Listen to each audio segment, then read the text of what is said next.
Here in just a couple of minutes as we set the scene for what is a beautiful night here in Canton, Georgia, as the Cherokee Warriors will host the Cartersville Purple Hurricanes, the number 3 ranked team in 5A here tonight. What a matchup. Again, for the last several weeks, we've had a county versus county showdown, but tonight we welcome an out-of-county opponent, but it's one of the matchups that's being talked about all around the state of Georgia tonight. A pair of teams that avoided upsets last week. Cartersville, of course, beat Creekside 21-18, and Cherokee edged Crosstown Creekview 14-9. Two teams that sniffed defeat but remain unbeaten tonight, both 4-0, but only one will remain unbeaten after this contest here this evening. Should be a good one. Beautiful night, clear skies, and finally starting to feel like fall as we transition into October. The Children's Healthcare of Atlanta Cherokee pregame show is up next. Stay with us, 2 minutes, right here on the Cherokee County Game of the Week. You're listening to the North Georgia's 101.1 FM WLJA. Welcome to Perk Up. What can I get you? Can I have a large, skinny, non-fat macchiato with My 15-year-old has the taste buds of a middle-aged woman, but she's no adult. That's why we took her to Children's for her scoliosis. Their pediatric orthopedic program is nationally ranked. Their specialists understand growing bones and how to treat them. My kid ordering an adult-style coffee? Okay. Going to an adult doctor? Not so much. Children's Healthcare of Atlanta Orthopedics. Where you take them matters. Learn more at choa.org/ortho. Game on! Football's back, and we're celebrating at the all-new Sutherland Nissan Cherokee County. Get game-winning offers right now. Drive the best-selling 2020 Nissan Rogue, or check out the redesigned 2020 Sentra. If you try it, you'll buy it. They're that good, fun, and affordable. Catch the savings now before they're gone. Only at the all-new Sutherland Nissan Cherokee County, across from the Holly Springs Walmart. Online at NissanNorthAtlanta.com. Remember, if it doesn't say Sutherland, you paid too much. Hi, I'm Dave Garner. And I'm Janet Mueller. And we're your local Woodman Life representatives. You know, Dave, it must be tough announcing games and still providing financial security through life insurance, retirement, and member benefits. Well, Janet, it's an honor, but it means that I have a great partner when it comes to protecting families from financial hardship. So come see us. Or call us at 706-273-9347. Or 770-894-7898. And find out how Woodman Life can help you leave memories, not expenses. Woodman Life, standing strong for generations. As an athlete, you put it all on the line each and every day. Training, skill, and dedication. It's with these same characteristics that Pinnacle Orthopedics puts it all on the line for you, ensuring that you continue to play the game you love. With 5 locations and 16 physicians and surgeons, Pinnacle Orthopedics is the team physician for Kennesaw State University, as well as for many other schools and teams. Using only the latest technologies, Pinnacle Orthopedics is dedicated to keeping you at the top of your game. Hello and welcome into the Children's Healthcare of Atlanta pregame show, live from Tommy Baker Field. I am your host, Will Cooper, joined alongside my good friend, First Down Vaughn Brown, soon to be Touchdown Vaughn Brown, coming up in the next few segments. Vaughn, thank you for being back with us, partner. Thank you. You're welcome. How you doing? Just trying to be short-winded this week after all the comments last week. You know, the one thing I did learn about this business, it's very tough to take a week off. Very. Because guess what? When you take a week off, those other guys are still there, and you are fair game. So that is my last week off for the rest of the season. I will do whatever I got to do to be there on Friday night because I learned a hard lesson on Friday. I'm not going to be long-winded tonight. I'm going to hand it back over to you. Oh, boy. Well, I do want to send a quick shout-out to Art. Obviously, Arthur Mosley with the Turd Ferguson Report. Awesome. You guys do Friday nights at the Tavern, a podcast over there. If you haven't listened to it, go over there and listen to it on his website. He did an absolutely amazing job. He was great to have in the booth. We have a great time with Art. Glad he's part of the family here in Cherokee County, and he'll be with River Ridge as they take on Chattahoochee. So hopefully we'll get some score updates from him later in the afternoon. So I had to call Dave on Saturday morning. I'm like, do I still have a job here? Or but we talked about it. We decided all right. He did an awesome job. So. It was great to hear Art, and he fit right in. And then you guys make it easy for him, right? Or me tried. Or him, and it was awesome. And I tweeted it, and we talked about it during the preview show on the podcast. I wasn't there, but I felt like I was there because you guys do a great job of making the listeners feel like they're in the stadium. So kudos to you guys for that. Well, we appreciate it. We're glad that you're part of the team, and we're glad that you're back, Vaughn, because you provide a little bit of Cherokee County that we can't since you're so plugged into so many different things. And looking down the schedule, we are at the only home game going on in Cherokee County, so all of the other 5 teams are on the road. And we'll start at the top here. Etowah, still searching for that first win, took on Creekview, River Ridge, and North Forsyth. And North Cobb is who they will travel to play. North Cobb coming in 3-0. They played Sprayberry, Buford, and Alpharetta, beat them all by quite a bit. North Cobb coming in as a 46-point favorite according to CalPreps, a 21-point favorite according to Turd Ferguson Report, and a 77-point favorite according to the Cooper rating that I will affectionately call it from now on. North Cobb leads the series all-time 11-5. Vaughn, what are you looking for in that game, brother? Well, Etowah is 0-3, and this is not a good game to go into 0-3 because North Cobb, they're in the top 10 in a lot of 7A rankings. There's a reason for that. They're 3-0. They're scoring points in bunches. Their defense is strong. And they have Mr. Do-Everything, Malachi Singleton at the quarterback spot, who I read an article yesterday, and a lot of folks are comparing him to Justin Fields as a younger player and saying Malachi may be ahead of Justin as a sophomore.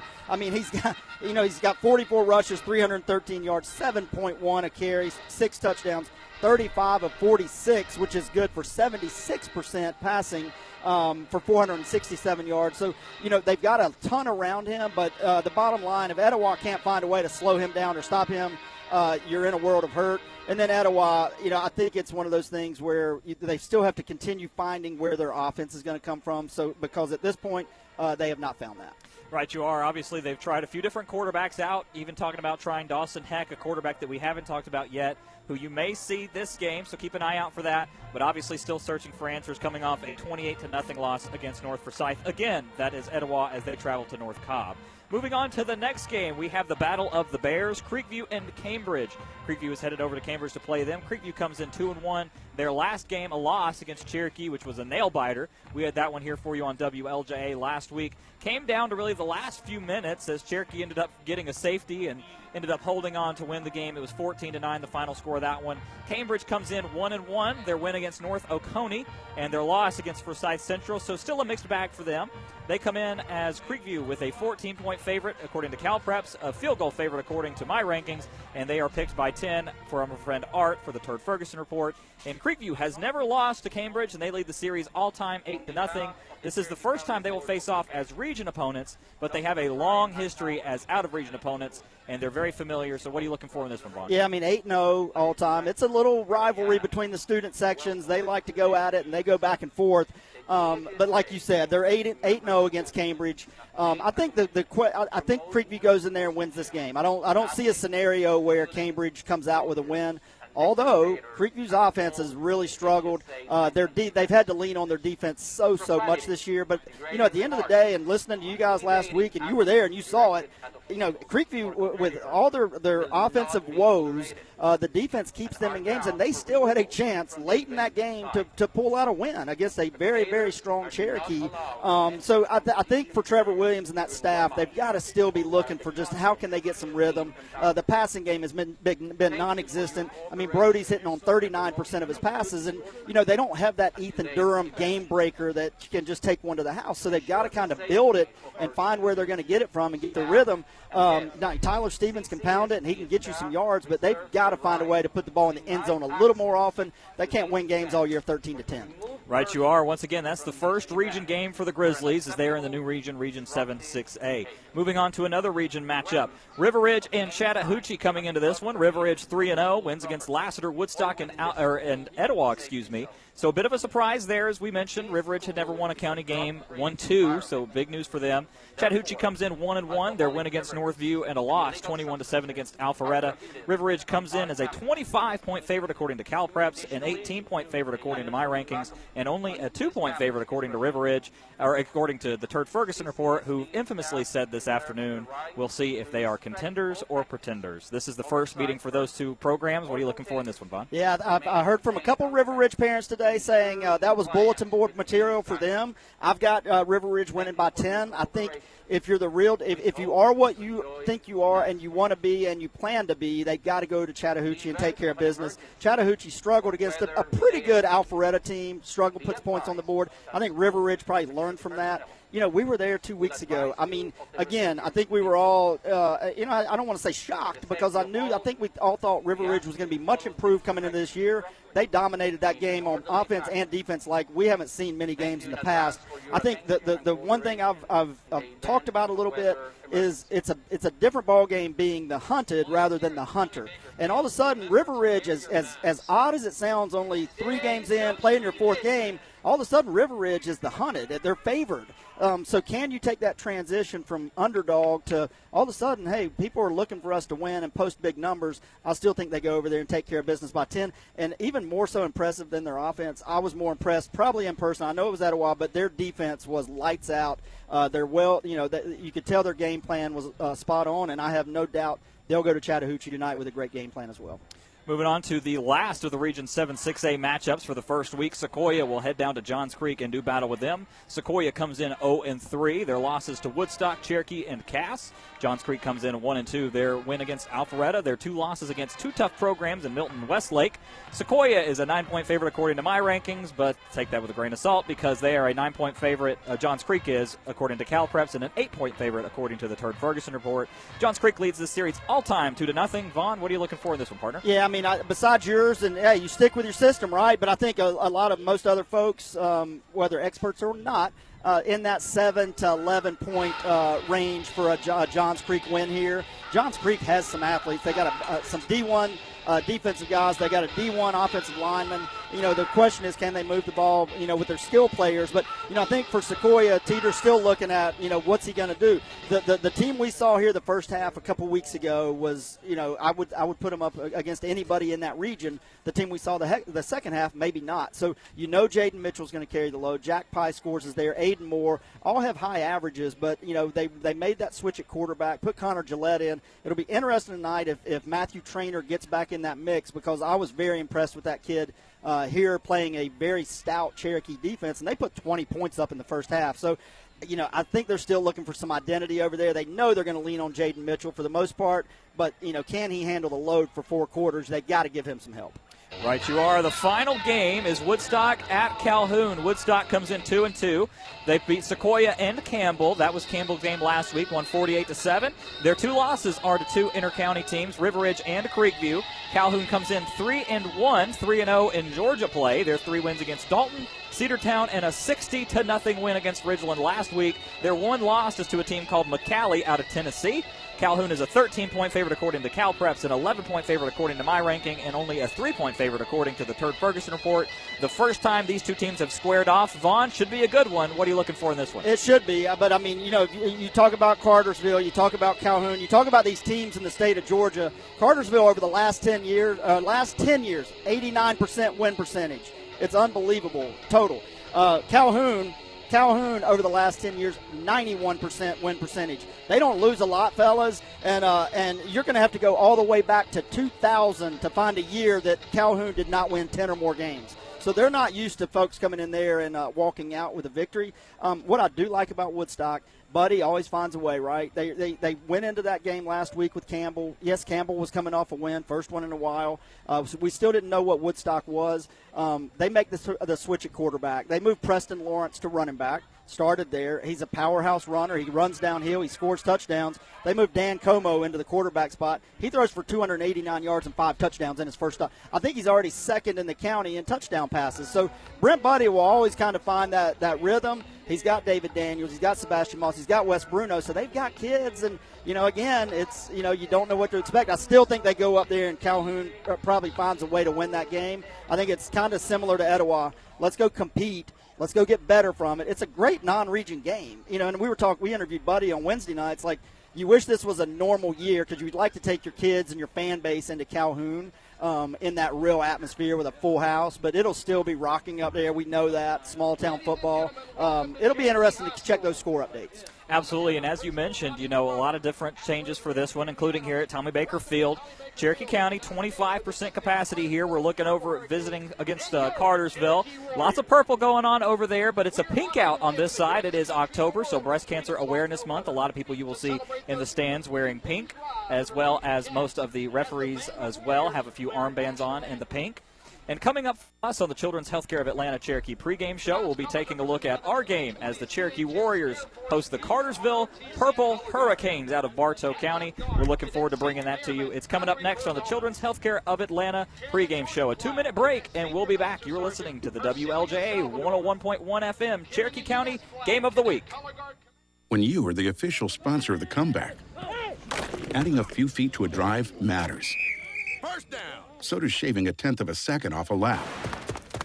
Top-rated surgery, physical therapy, and motion analysis by the sports medicine team at Children's Healthcare of Atlanta helps young athletes not only prevent injuries, but heal faster and return stronger, ready to win. Our more than 25 orthopedic and sports medicine locations are ready to assist your athlete's comeback. To learn more, visit choa.org/sportsmed. At Foundation Financial Insurance and Wealth Management, we believe that your insurance protection and wealth management plan go hand in hand. We start by shopping your insurance with highly rated companies to find you the best combination of price and protection. With that plan in place, we can then work with you to develop a tailored financial plan. Whether you need to save money on insurance or you need a full financial plan, call us at 678-880-9571 or come by 670 East Main Street in Canton for a no-obligation consultation today. Securities and advisory services offered through Packer Land Brokerage Services Incorporated, an unaffiliated entity, member FNIRA and SIPC. Not every road is worthy of a postcard, but don't tell that to the new Michelin Cross Climate 2 tires. Where you see 8 hours of road trip torment with stop-and-go traffic, the Michelin Cross Climate 2 with a 60,000-mile warranty sees a sun-filled family safe drive. The Michelin Cross Climate 2 tire is safer for longer than leading competitors. Discover more at Michelin.com. Turn to the experts and get a premium tire with premium service. Only at Canton Tire and Wheel in Canton. Based on resistance to gravel and severe wear testing, compared to Michelin LTX MS, the 70,000-mile warranty only applies to E-metric sizes. Ladies and gentlemen, here's Victoria speaking for Woodstock Furniture Outlet and Woodstock Mattress Stores.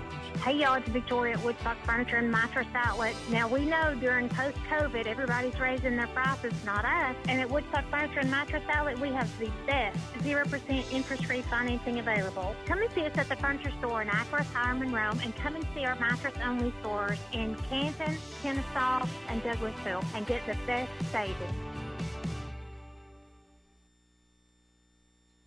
Welcome back to the Children's Healthcare of Atlanta Cherokee pregame show. Again, I am your host, Will Cooper, joined alongside Touchdown Von Brown. Coming up in a little while, we'll have Diamond Dave Garner, the golden voice of the broadcast, joining us to lead us through the rest of this program. Also with us tonight is Ronnie Cooper, Ronnie on the spot doing statistics for us. And we also have a special guest over in the left. I will let Dave introduce her later in the broadcast, obviously. But we are excited to be here. Obviously, Tommy Baker Field here, and we have earth-shattering news coming up. You've seen the tweets. I'm sure everybody's coming over from Twitter right now.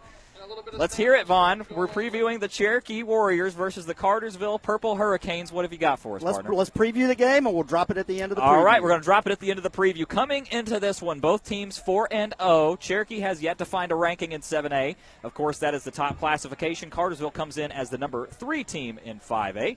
Cartersville, their 4 wins against Morrow, 42-0. A tough West Forsyth team where Coach Dave Savela left Etowah to go over there, so we're familiar with that program. 28-17 win over there. Beat Alexander 35-3, and Creekside had a close game but won 28-18. On the other side of that coin, the Cherokee Warriors come in 4-0 as well. Their wins against Carver, the first game of the high school football season, 38-12 win. Sequoia here at Tommy Baker Field as well, 48-20 win. They beat Rome 21-15, a big win for the program, and then went over to Creekview and beat them as well, 14-9. This is Coach Shaw's 9th season as head coach, and this is Coach Conor Foster's 2nd year. He's 16-1 with Cartersville. Coach Shaw is 41-49 all time. Shaw is 0-2 against Cartersville, and this is the first time, Coach Conor last year was able to beat Cherokee, so they are 1-0. Cartersville 7-2-1 all time versus Cherokee. Coming into this one, a lot to look forward to. Vaughn, what are you looking for in this game, partner? Well, I mean, it's a great non-region game, and I think this is 3 years straight that Cartersville and Cherokee have played. Once up there, and then back-to-back games here. Cartersville plugging in for somebody. It's just a great non-region game. Yes, if we were full capacity, the only game in Cherokee County tonight, we would be at maximum capacity, but we're not. Cartersville was not happy about their ticket allotment. They wanted to bring a full house, but they still look good over there in the purple. Look, I mean, Cherokee 29 points a game, 14 against. Cartersville 32, 10 against. I mean, this is as epic a early season matchup. Not same classification, obviously. This is an epic early season matchup. I think Cherokee's looking for an A.J. bounce back. Last week was not kind to him, but Creekview's defense is really real deal. He'll see something very similar tonight. Probably the back end of this defense a little bit stronger with some super athletes. A lot of guys going both ways for Cartersville, which again I've always said, get your best guys on the field. I don't care what classification you are. I think you got to get your best guys out there, right?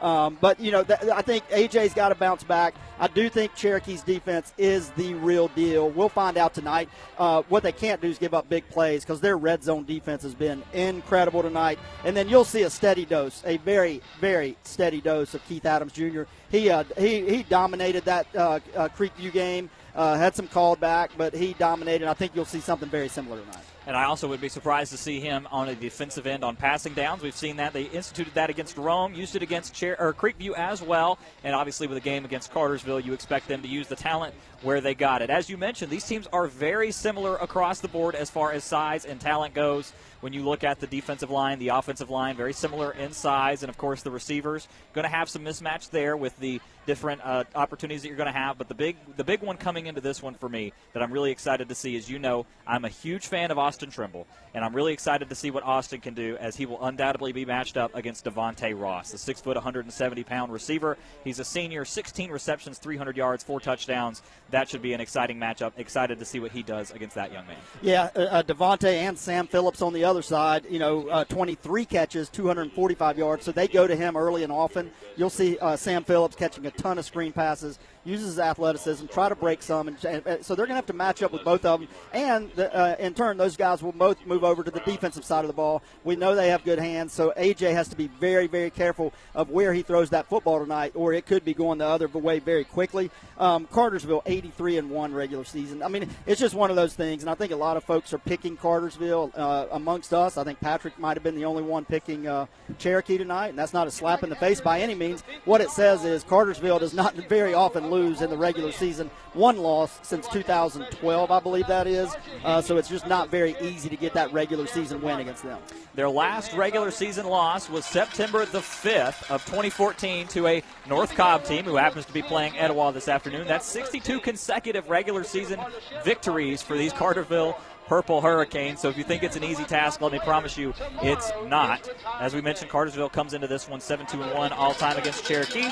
They are a 3-point favorite according to the Turd Ferguson report, an 8-point favorite according to CalPreps, and a 10-point favorite according to my ratings coming into this one. So we're excited to see how this one lines up. Yeah, I've got Cartersville fairly low scoring, 27-21. I just don't see this thing getting too high up. Both defenses are tremendous. And again, we saw a defensive battle last week over at Creekview, but I really do think Cherokee's defense at this point in the season may even be ahead of where it was last year at the end of the season. But they're going to be tested tonight in all phases of the game. I mean, Quante Jennings, he averages 6.7 yards a carry. Doesn't, 85 yards a game, so he's not running for 200 or 300 yards a game, but his carries, he takes advantage of those, 6.7 yards a carry, and he's taken it to the house 8 times. So I think, for me, can I do my keys to the game yet, or you want to wait on that? Go for it, partner. I usually try to have my 3 keys to the game, right? I think the first one, AJ's got to find his confidence again. I think he was shaking a little bit last week.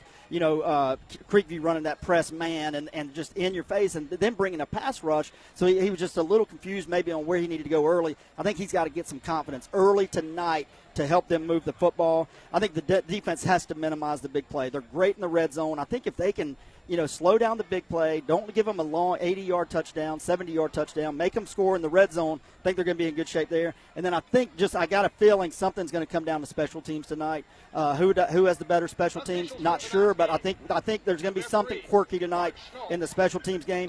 Hey, you don't have to be perfect, but you better be sound in special teams tonight because it could cost you a game, especially if you're talking about a 6-7 point game here tonight. We've only got about 1 minute left. Vaughn, what's your big news, my friend? Walking in tonight, I came through the Jeremy Adams gate over here, see a familiar face on the Cartersville sidelines. It looked like, to me, and I think I have verified, one Carlos Del Rio, if you know where he started at. McEachern tried to go to Grayson, did not get eligible for Grayson. He could be eligible as early as next week to be playing at Cartersville. Oof. That's big news for them. Stratton Tripp, a great quarterback. He is not Carlos Del Rio. He is a Florida commit. He could be suited up for Cartersville as early as next week, which for their state title bid, that's a You go Trevor Lawrence, T. Webb, and Carlos Del Rio. That's big boy football right there. Not saying it'll happen. I'm saying it is a possibility because he is on their sidelines tonight. Once again, without saying too much, they are a city school. We'll leave it at that. Going into this one, 2 minutes and we'll be back. This is the end of the Children's Healthcare of Atlanta pregame show. When we come back, we will have the start of this game, the Cherokee Warriors versus the Cartersville Canes. 2 minutes, you're listening to the WLJA Game of the Week. Welcome to Perk Up. What can I get you? Can I have a large, skinny, non-fat macchiato with My 15-year-old has the taste buds of a middle-aged woman. But she's no adult. That's why we took her to Children's for her scoliosis. Their pediatric orthopedic program is nationally ranked. Their specialists understand growing bones and how to treat them. My kid ordering an adult-style coffee? Okay. Going to an adult doctor? Not so much. Children's Healthcare of Atlanta Orthopedics. Where you take them matters. Learn more at choa.org/ortho. There's been so much talk about distracted driving, you're probably sick of hearing about it. Well, we'd rather you be sick of hearing about it than lose your life doing it. The caring staff with Sosby Funeral Home in Canton reminds you that we all have to go sometime, but don't rush it. Wait your turn and don't drive distracted. Keep your hands on the wheel, your eyes on the road, and make sure you stay alert and arrive alive. Drive safely and help us protect our teens. They're the only future we've got. Brought to you by Sosby Funeral Home, honoring life from 191 Jarvis Street in Canton. Hi, it's Dave Garner, voice of the Cherokee County Game of the Week. But did you know I'm also your local Woodman Life representative and poverty prevention specialist? For over 130 years, Woodman Life has protected families with life insurance and retirement products. And as your local agent, I want to make sure that your money outlives you and that you don't outlive your money. Call or text me at 706-273-9347 or visit my Facebook page at Dave Garner Woodman Life to learn how I can help you or your loved ones today. Insurance protection, financial security, Woodman Life, standing strong for generations. The #1 magazine to read is Enjoy Cherokee. This beautiful full-color seasonal publication keeps you in the know with articles about interesting people, fun events, hot restaurants, and cool ideas. Enjoy Cherokee is for busy people who enjoy a lifestyle magazine worth reading and keeping. You'll find Enjoy Cherokee available at most high-traffic locations and mailed free to homes throughout Cherokee County. Join the thousands who don't miss a single issue. Follow us on Facebook and find issues on enjoycherokee.com. Ask for a free publication and enjoy. The wait is over. It is time for Friday Night Football again here in beautiful Canton, Georgia. I am Will Cooper, inviting my good friend, longtime broadcast partner, you know him, you love him, the golden voice of the broadcast, Diamond Dave Garner. Dave, thank you for being back with us. We're looking forward to having the game. Oh, shucks, man. I'm embarrassed now. What can I say? I mean, how do I follow that up? Well, I'll tell you how to follow it up. There's a beautiful young lady sitting to your left. Why don't you go ahead and introduce her for us? This is my lovely bride, Elizabeth, here with us tonight. Liz joining us here, and I brought her in here to keep you straight because after last week, she, you know, the beating that Vaughn and I got from you was just was too much. So she had to come out tonight to kind of referee a little bit, step in, intervene. So, yeah, we've got an extra crew member here tonight. So don't blame you with that one. The Canes did win the toss and elected to receive. Having the play-by-play for you will be my good friend Dave. Dave, take it over. All right, there you go, Coop. Thank you very much. 11th meeting all-time between these two. Cartersville, of course, winning last year. As Vaughn said earlier, they lead the series 7-2-1 all-time against Cherokee. The Warrior wins in this series. Came back in 1957. The first meeting was in 56. The other Cherokee win came in 1968. There was actually a tie in the series back in 1971, but the Canes have obviously dominated the most recent history between these two. So Ross and Phillips back deep for Cartersville with their heels at the 10-yard line, and Stahl will put his right foot into it. It's a low liner into the corner, and that one will sail into the end zone and out of the back for a touchback as they try to kick it away from those dangerous return men here tonight. So we will see Stratton Tripp and that dangerous Cartersville prolific offense first. Tripp last week, 14 of 23 for 191 yards and 3 touchdowns and a 21-18 win on the road at Creekside.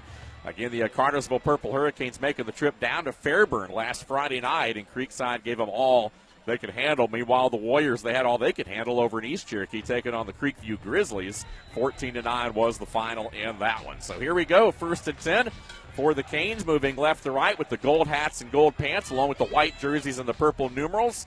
The one back is Kwante Jennings, and they will keep it right here. So Tripp will fake the handoff, but he is bottled up right at the line of scrimmage and driven 3 yards back into the backfield. Little quarterback keeper right there, but the Warrior defense having none of it. And Will, a big key here tonight, Davis Harvey and this defensive unit for Cherokee putting pressure on this quarterback. Well, that was a play right there by Brayson Parker. We talk about him a lot, leading tackler in the county, make that 54 tackles for him. Kept it right at the line of scrimmage, did a good job. Stratton's a big guy, 6'2", 188. Brayson's just a little bigger, 5'11", 205. This is an offense that likes to spread the football around. They had several guys catching the football last week and scoring, and now Tripp for the first time tonight under pressure. He will go down back at the 16-yard line. Wow, what a pressure that time, and just like that, the Warriors in the backfield, and Tripp was never able to set his feet. He was looking far sideline to Phillips, but just could not find any open room to get the ball to him. Yeah, Cayenne Simmons, we mentioned him for the first time last week, had 2 sacks, and this is his introductory game. He's only a sophomore, but you might remember the name Simmons, brother to Mason Simmons. So a lot of opportunity for that young man. Excited to see him. 3 sacks now on the season. 3rd down and 14. Cartersville with their opening drive. Wilkins split wide to the near side, Twins up top to the short side. Tripp flushed out of the pocket, now rolls back to his right, looking, firing down the field one-on-one. He's got Wilkins there. That ball is caught at the Warrior 45, one-on-one, and it looks like that Ryan O'Keefe got turned around in the Warrior secondary. It was a one-on-one matchup, and a great adjustment to the football by Brennan Wilkins, the junior, who was able to haul that ball in. And he's one guy we haven't seen a lot of this year, but Wilkins went up and caught that ball at his highest point for a big first down. Well, it was a great catch, but it was all sprung by a holding call in the backfield. It was not called there by the referee. Pretty blatant on that one, and with Cartersville, it's hard to get away with stuff like that. Quante Jennings, his first carry of the night. Quick pitch, left side, goes out, now cuts it back and breaks a tackle and takes it up close to the first down marker down to the 37. He'll be about a yard or two shy of a first down. We'll give him 8.5 there on that first down run. Quante Jennings is really impressive, very shifty. He's also a very big back as well. When you look at him, 5'10", 182 pounds, runs low to the ground, very similar to how Keith Adams does, just runs away from the contact instead of Keith Adams, who likes to run into it.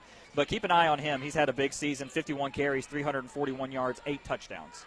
63 yards rushing last week in that win against Creekside. He stayed somewhat bottled up. Now they try to throw it out of the backfield to Evan Slocum, who was lined up back there with a quick pitch, but it was thrown in front of him, and that ball falls incomplete. So now 2nd and short becomes 3rd and short here with 2 minutes gone in this opening quarter. Evan Slocum, 5'10", 175-pound senior, 5 receptions, 100 yards, 1 touchdown on the season. He's one of those guys that Vaughn mentioned in the Children's Healthcare of Atlanta pregame show that you will see working both ways on offense and defense. Well, the Warriors need a big stop right here. Tyler Goddard last week, 16 tackles, led the way for this defense, had a sack and a block punt that Chase Goddard, of course, picked up and ran in. Here's 3rd down and 2 from the Warrior 37. They're going to hand off right side, and just across the line to gain goes number 5, Jalen Thomas, the backup. And Thomas is able to pick up 3 yards and a Purple Hurricane first down just inside the Warrior 35. Good play design. They had only 2 yards to gain. They're going to run out of the shotgun exclusively. Sometimes you'll see them move in 40. Pierce Mullinax, the tight end, 5'8", 160 pounds. But Jalen Thomas, 11 carries, 119 yards, 1 touchdown, the senior coming into this one. Warriors showing a 4-man front right here. Now they cheat the backers up on the edge. 2 backs. Now they'll sprint 1 out. Snap. Tripp looking, firing deep, has a man caught at the 15, and driven out of bounds is Sam Phillips, who has his first reception of the night. You guys talked about Phillips and what he's done. He also had an interception in the game last week against Creekside, and just a deep crossing route right there. Stratton Tripp rolling to his right, and it was just a matter of time before Phillips sprang open downfield. We have a score update from Art over at River Ridge. Amir Morrison, 70-ish yard touchdown run. It's 7-0. It's almost like clockwork. It's almost expected, isn't it? It is. 70 yards early in the game. First series, gone. This time Tripp will take the snap, going to throw it out to Phillips. This time bottled in, though. He will be wrapped up behind the line of scrimmage back at the 14. So it was 1st and goal for Cartersville after that first down play there, that big catch by Phillips, but they wrap up the back of the backfield trying to throw a little screen here to make that Warrior defense work. It'll be 2nd and goal all the way back at the 14. That play was really made by Riley Lyons. He didn't get credit for the tackle. That'll be Chase Goddard with the tackle, but he blocked. He got off the block and was not able to let him outside, so a good play by Riley on that one. Ball on the far hash, Twins up top. Phillips and Ross both out that way. Wilkins back to the near side. Quante Jennings again the lone back right behind Stratton Tripp, who lines up 4 yards behind center out of the shotgun. And it looks like movement on Cartersville. I think someone jumped up front. Yes, a false start on one of those big linemen. False start against number 64, Devin Hill. He'll be playing tackle this afternoon. Class of 2023, so he's only a sophomore, so some inexperience on that line. But they do have a good size. But as you mentioned, they were set up with first and goal. Now they're pushed back to about the 19-yard line. Yeah, almost 4 minutes gone here in the opening quarter. This is the opening drive of the ball game. Again, Cartersville overcame a 3rd and 14 earlier in the drive. It looked like the Warriors were going to go defensively 3 and out, but Cartersville hitting a long pass play to extend the drive. Now here is Stratton Tripp out of the gun. Roll right, fakes the handoff, throws it back across, in and out of the hands of Evan Slocum, who had a lot of real estate in front of him if he secures that ball, but it looked like his eyes were upfield before he secured the grab. And now it's 3rd down and goal from the 19. Yeah, he turned his shoulders upfield and was getting ready to make the catch, and it ended up being a little bit more hot than he wanted. Kind of had to reach back and try and grab it, was unable to bring that one in. A really big play for the Warriors here, brings up 3rd and long. Brazen Parker, double-digit tackles last week as well. Riley Lyons had interception. Goddard and Simmons added sacks defensively for this Warrior team. They could use one right here. 7:55 opening quarter. Play comes in from the Cartersville sideline. Stratton Tripp, as we've talked about, 716 yards coming into the game, takes the shotgun snap, looking, has time, now steps up in the pocket. He's got to run it, no one open, and the Warriors will force him out of bounds over on the far side, just inside the 15-yard line, bringing up 4th down. Yeah, that was a really good play. It was a coverage sack, only brought 3, a holding penalty coming in against the Cartersville Canes. They'll go ahead and accept that, and it'll bring up a 3rd and 29 instead of 3rd and 19. So that play will be null and void. But that was really a coverage type. It wasn't a sack, but it was a coverage breakdown. Did a good job. Sent 8 guys back in coverage, only sent 3. Just enough pressure to make him take it up the field, and it would have been a field goal attempt. But they'll try to hold him to less here and see if they can push him out of field goal range. Yeah, Jesus Gutierrez has a pretty big leg, but if they keep going backwards right here, and you could decline it right here and make it a 4th down play, but I think the Warriors want to push him back and try to get him outside of field goal range. If they can make another stop right here, they're willing to take the extra down to do it. So here's 3rd down and goal from the 33-yard line. Tripp this time looking, just going to throw it up into the end zone, and there's a man there, knocked away, incomplete, and that one goes out of the back of the end zone. He had a man about 8 yards deep, but good coverage, a lot of red shirts there around the football. Keegan Baker, one of the guys there to break it up, and it's 4th down. Yeah, that was really good all-around team effort there. About 3 guys rallied to the football, trying to play center field. Did a good job just making sure he couldn't come down with the football. So that'll bring up a 4th and 33. And it looks like they are going to try and attempt a field goal here, Dave. 50 yards. Again, Jesus Gutierrez is perfect on the year, PATs and field goals. This one will be put on the far hash at the 40-yard line. So Cherokee going to keep just their defense out on the field right here, anticipating a possible fake, but Gutierrez is going to hit it, and that's going to be way short. Short and to the left. He didn't get near enough of that football, and so the Warriors, after giving up a couple of big plays on that drive, do dodge a bullet, aided by a couple of Cartersville Purple Hurricane penalties. Yeah, I mean, we said it in pregame, right? It's like, they gave up 2 really big plays that drive, but they didn't let them into the end zone on those big plays. And all of a sudden, when you get that Cherokee defense into the red zone, it's like they take offense to that and they bow up, and they just did it there. So again, I think if they can minimize those big plays for touchdowns, not necessarily big plays, they're in good shape tonight. I agree with you on that for sure. So the ball is technically moved out to the 20-yard line. I suppose it counts as a touchback. Yeah. Missed field goal. They don't place it where they miss happen like they used to do. All right, I was not familiar with that rule. The Warriors will start from their own 20, moving right to left, and guess who? Keith Adams Jr. First offensive snap of the night is good for 3 yards right up the gut.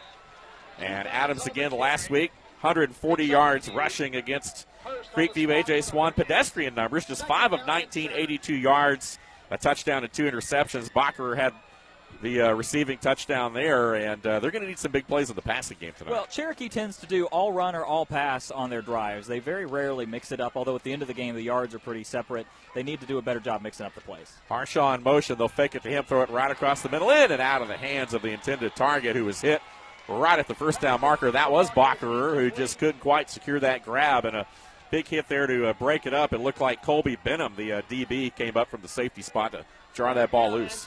Yeah, it was a little bit overthrown, or thrown behind him, I should say. Had to put a lot of heat into it. It was a crossing route over the middle. Did a good job keeping the ball low. Botcher did take a big hit on the end of that one, but ended up falling harmlessly to the turf, brings up 3rd and long. Cartersville allowing 12.5 points a game. Cherokee averaging 28.5 offensively. Something's got to give here tonight. Here's A.J. Swan, and he threw behind the receiver that time. Had Harshaw on a skinny post, but threw it wide and harmlessly to the ground there. But those two were not on the same page there. And a quick 3-and-out for the Warriors on their opening offensive series of the night. Still no score on the Sutherland Nissan scoreboard. Yeah, like we mentioned, A.J. had a rough game, and those were 2 pretty off-key passes. Now, listen, it's early in the game. This is a big game, obviously, Cartersville in the house. You know that there's a lot of energy in this one. He needs to settle down, focus on making the passes that he can, and the play callers need to help him out with some high-percentage passing plays as well and get this running game going with Keith Adams Jr. It'll help him out. So here is Stahl to boot it away here, and there is a man back going to take it. That is Phillips at the Cartersville 42, trying to reverse his field and go far side. Started on the near hash. Will take it up to about the midfield stripe and just into Warrior territory at the 48. So a short field after a 3-and-out for Cartersville to work with. And once again, that Cherokee defensive unit will have to try to come up with another big stop here. Yeah, they do, and they're going to start off with pretty good field position right at the 50-yard line. But, like Vaughn mentioned, they're doing really good. Once they get into the red zone, they really tighten up. They're a bend-don't-break type defense. But you'd like to see them be able to force some turnovers here. Cartersville coming into this one only has 1 turnover, and Cherokee's going to have to force them to do more than 1 turnover today to try and win this one. Canes averaging 340 yards of offense a game, 152 of it on the ground, 188 through the air. 18 total touchdowns, 8 through the air, 10 on the ground, and another quick screen here. Phillips gets past one tackler, but not another. He's driven backwards there. The initial contact was made a couple yards behind the line of scrimmage. And then Trimble. Yeah, and then Phillips reestablished his footing and went backwards, and then Trimble was able to bring him down. That's a loss of 8 yards back to the 42. Yeah, I was really impressed with Austin Trimble on that play. Did a good job keeping his pursuit up. Also a little help from Riley Lyons to help slow him down and make the tackle happen.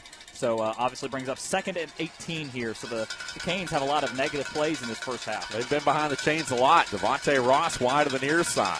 And they're going to swing it out of the backfield. The back is Jennings, who makes the grab. He'll be pushed out of bounds right at the original line of scrimmage, or maybe just a yard shy up at the 49, so another 3rd and 11. And, we talk about this Warrior team, and both these teams really defensively, a lot of tackles for losses. The Warriors came in with 31 tackles for a loss. Cartersville defensively with 28. It's a party in the backfield with these two defenses. It really is, and that was a good play design out there, trying to get most of the yardage back, brings up 3rd and 11. But when you look to this Cherokee defense, you obviously have to look towards Brayson Parker and that strong defensive line headed by Toby Thompson. 5:50 remaining opening quarter, no score. Cartersville 3rd down 11. Stratton Tripp looking, under pressure, gets rid of it, and too tall for the intended target.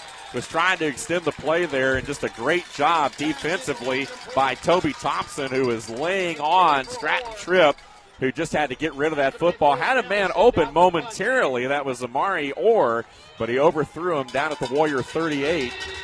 And it will be 4th down, and we will see Cartersville punt for the first time tonight. Art letting us know Morrison just broke off another 50-yard run, so he's up to already over 100 yards in the first He may quarter. owe you a Travis Scott meal. I'm hoping. Tonight. Art and I have a bet. If River Ridge scores 40 or more points, then he owes me a Travis Scott meal from McDonald's. Here is Schultz, the punter, puts his right foot into it. It's a high kick over towards the Warriors sideline, and Riley Lyons will just let that ball bounce, and it goes out of bounds, and they're still marking it out. It's right around the 22. And so the Warriors will have it their 2nd offensive possession here in the opening quarter. Still no score on the Sutherland Nissan scoreboard. I mean, and Will says it well. Usually a lot of times early on you'll see Cherokee go run, or they'll go pass. They try to run and then 2 passes. He had some receivers. Bacher drops the ball, and then he throws behind a Darius. But it'll be interesting to see this play calling early. They got to get some movement. Cartersville against state champs 4 times over, and 91 was their first one under Mike Earwood, 1999 under longtime coach Frank Barden, and then they won back-to-back titles recently in 15 and 16 under Joey King, who spent 5 years there and now is at the college ranks. As we see Keith Adams Jr. go back to work here, first run picks up a few up to about the 23, 24, maybe a gain of 2. They'll bring up 2nd down and 8. They've got a long lineage of coaches, and, of course, Conor Foster, 18-1 overall in just his second season. He's a Cartersville grad, played for that 99 championship team under Frank Barton, so he's a Cartersville guy and knows a little bit about the history and tradition of this Purple Hurricane program. That much he does, and really looking forward to seeing what he can do here. River Ridge adds another touchdown. It is 14-0 over there. Wow. Point. Quick pass right here. A.J. Swan makes the grab complete at the 35, and a flag comes flying in. And there may be pass interference in the back end, even though the Warriors will still able to make the first down grab. If it stands, it's a gain of 10. There will be, and it was L.J. McNeil, the 6'1", 175-pound wide receiver. To me, the defensive back climbed him right as soon as he caught the ball, so it'd be really close. They're having a discussion here to see if they're going to pick up the flag or if they want to continue with it. I don't believe there could be a call for offensive pass interference. It was a turnaround route. That was my only thing, is if he pushed off. But a quick slant, I doubt it. I don't think he. It didn't look that way to me. Now they are making a motion over to the Cartersville bench. Let's see. And it is going to be against the Canes. So they will try to decide yardage-wise if, well, now the Warriors are moving back. Well. So apparently it's defensive pass interference, so they will have to start. Okay, so they're accepting the penalty, so they have to mark it off. It's a 15-yard penalty from the spot, or not from the spot of the foul, but from the original line of scrimmage. Correct. So they have to move it back to move it up. My apologies. Yeah, if they take the play, it was a great catch. It was. By McNeil, but if they take the play, it's a 12-yard gain. Or a 10-yard gain. If they take the penalty, it's a 15-yard gain. You hate stat-wise to take that one away from McNeil because he went down to the ground with the guy on his back. Made a great grab. He really did, and he came up and was really fired up about it, so hopefully that gets you fired up. And also A.J. Swan should be happy because that was a really good pass and catch. So 1st and 10. First down of the night for the Warrior offense. Harshaw in motion from right to left. Now he will set. And they will keep it on the ground. Here is Adams trying to turn the corner. Tripped up, though, in the backfield. Great open field tackle by Amari Orr, the linebacker, who came shooting off the edge there and was able to catch up to Adams and bring him down for a 3-yard loss. Yeah, Amari Orr, 6'1", 190 pounds, 18 tackles, 3 tackles for loss, and 1 sack on the season. River Ridge up 15-0. 2-point conversion was good for them. So interesting play call over there, 15-0. We're getting close to that 40-point count, Art. It's coming quick. May have it in the first half. I'm hoping.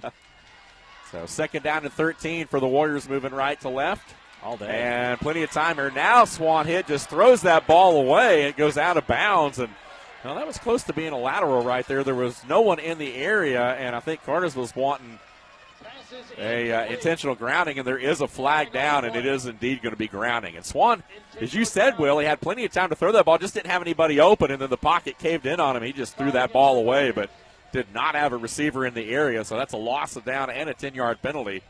Wow. Yeah, it was not exactly a bright play on A.J.'s part there. It would have been better if he had just held on to the ball and taken the sack. He was only in the backfield by about 2 yards, but it brings up a long here, as obviously it's a loss of down penalty as well, so make it 2nd and 20 versus your typical, it would be 2nd and 13, I would say.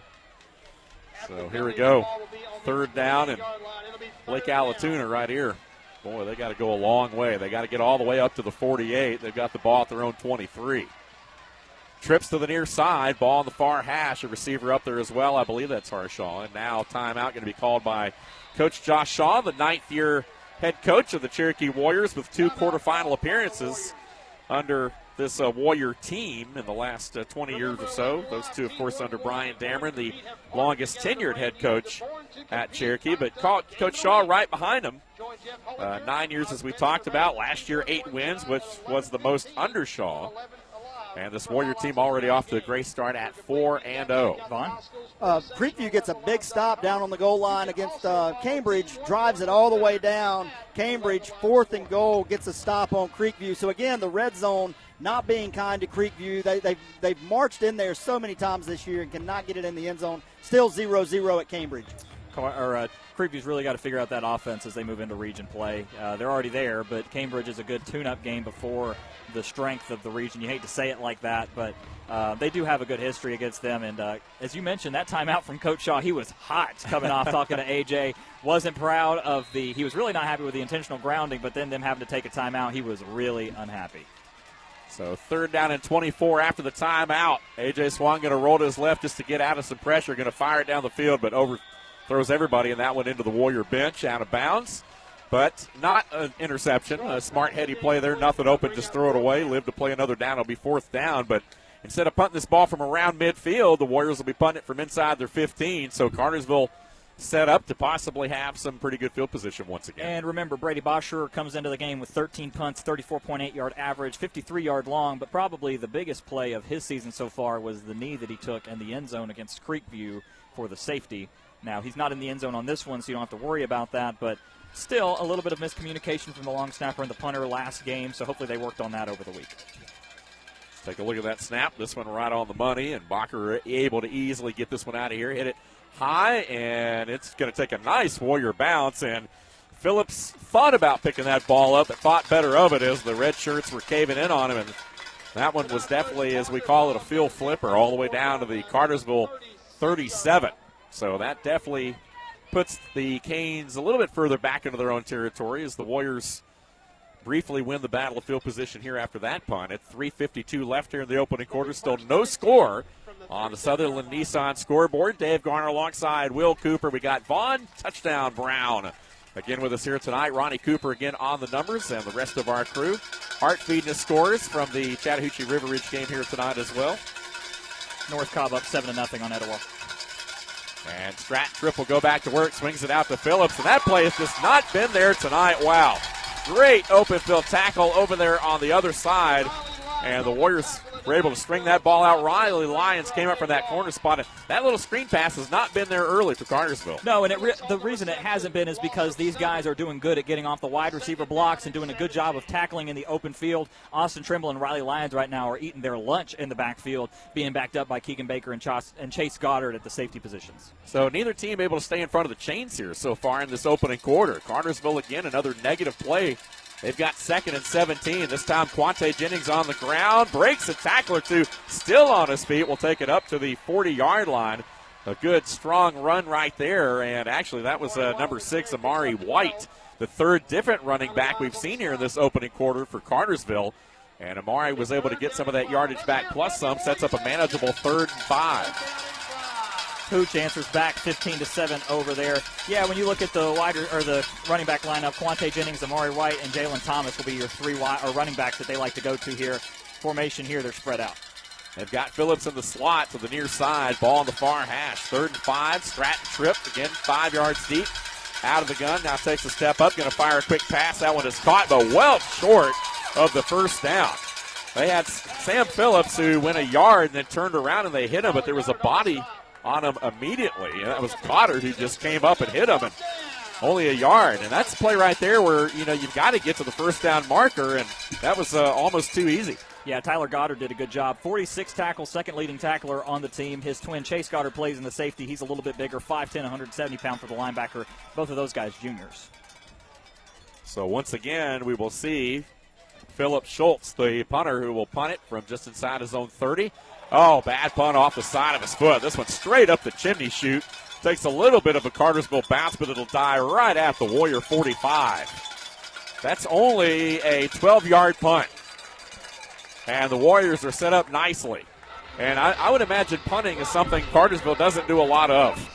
No, especially when you consider that the amount of points that they're able to put up, as we mentioned, when you go back and look at the wins that they've had. 42-0, 28-17. They probably had to punt a little bit against West Forsyth. 35-3, and then Creekside actually gave them a game 28-18. So, not a dominant performance last week, and this Cherokee defense is a different breed. As we mentioned, we were kind of worried coming into the season if they would lose a step with the loss of Patrick Dolan, Nate Muse, those guys. But Brayson Parker and this team has come together and really filled in that hole. Austin Trimble, Riley Lyons, Tanner Dollyhide, Toby Thompson, all household names now in Cherokee County. Meanwhile, offense for Cherokee only scored one offensive touchdown last week. In a 14-9 win, one of those again was off of a block punt and return, and this time they keep it on the ground to the Warriors over the right side, maybe 3-4 yards. Up to the 49. That was Keith Adams Jr. again on the run. It'll bring up 2nd down and 6. A very hard-earned run. As we mentioned, Keith Adams Jr. loves contact, and he loves to find it, and that time he did a good job staying patient, waiting in the backfield, waiting for a hole to open up, followed his blockers up there on the right-hand side, so give that attribute. As we mentioned, this is a great offensive line. Steve Hardison and Derek Battle over on the right side of the line. That's where they've gone to, and up the middle behind Ben Rice as well. Rice, the center, flanked again by Chanley and Hardison. Here's a quick throw and a catch. First down, Bacher falls across the first down line at the 45 of Cartersville to the 44. And that is good enough for a first down, 2nd and 6, and he picked up 7. Great play call there. Stop right at the line, turn around, catch the ball. If you don't complete it, you still have another play. If you're short, you have a yard to get it. Great play. Great job by Brady as well. The second effort got him over the first down marker. And another great throw by A.J. Swan. It seems like he's finally calmed down towards the second half of this first quarter.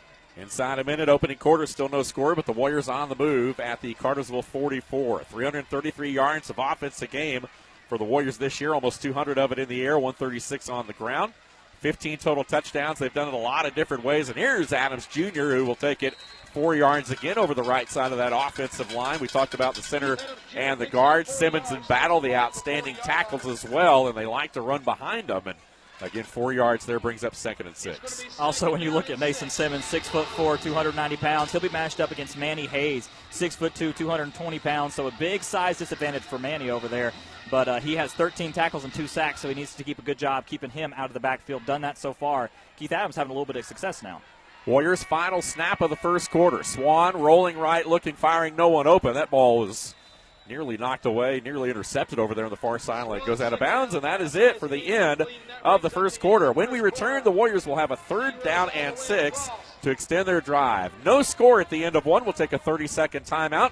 You're listening to the Cherokee County Game of the Week on North Georgia's 101.1 FM WLJA.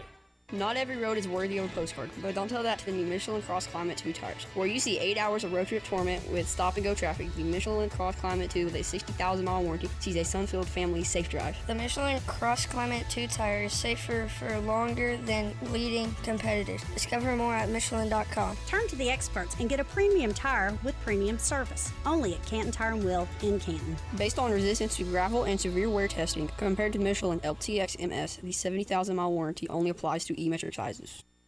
You're listening to WLJA FM 101.1 and WLJA HD1 LJ, Woodstock, Jasper, Canton, and all of North Georgia. And we start this second quarter right here. No score between Cherokee and Cartersville. Dave Garner alongside Will Cooper and Vaughn. Touchdown, Brown. Vaughn, man, you're here tonight, man. The atmosphere, rocking and rolling. We were treated to some pretty good barbecue. Little Boston Butt here, Tavern special. That's a Cedarwood Tavern special on the green egg. Let it go about 13 hours. Good to go. But I like that slaw, man. We're trying to get y'all back over to the tavern tonight for a little hangout, so I had to tease you with a small sandwich, and we got the large back at the tavern. You know what's up. There we go.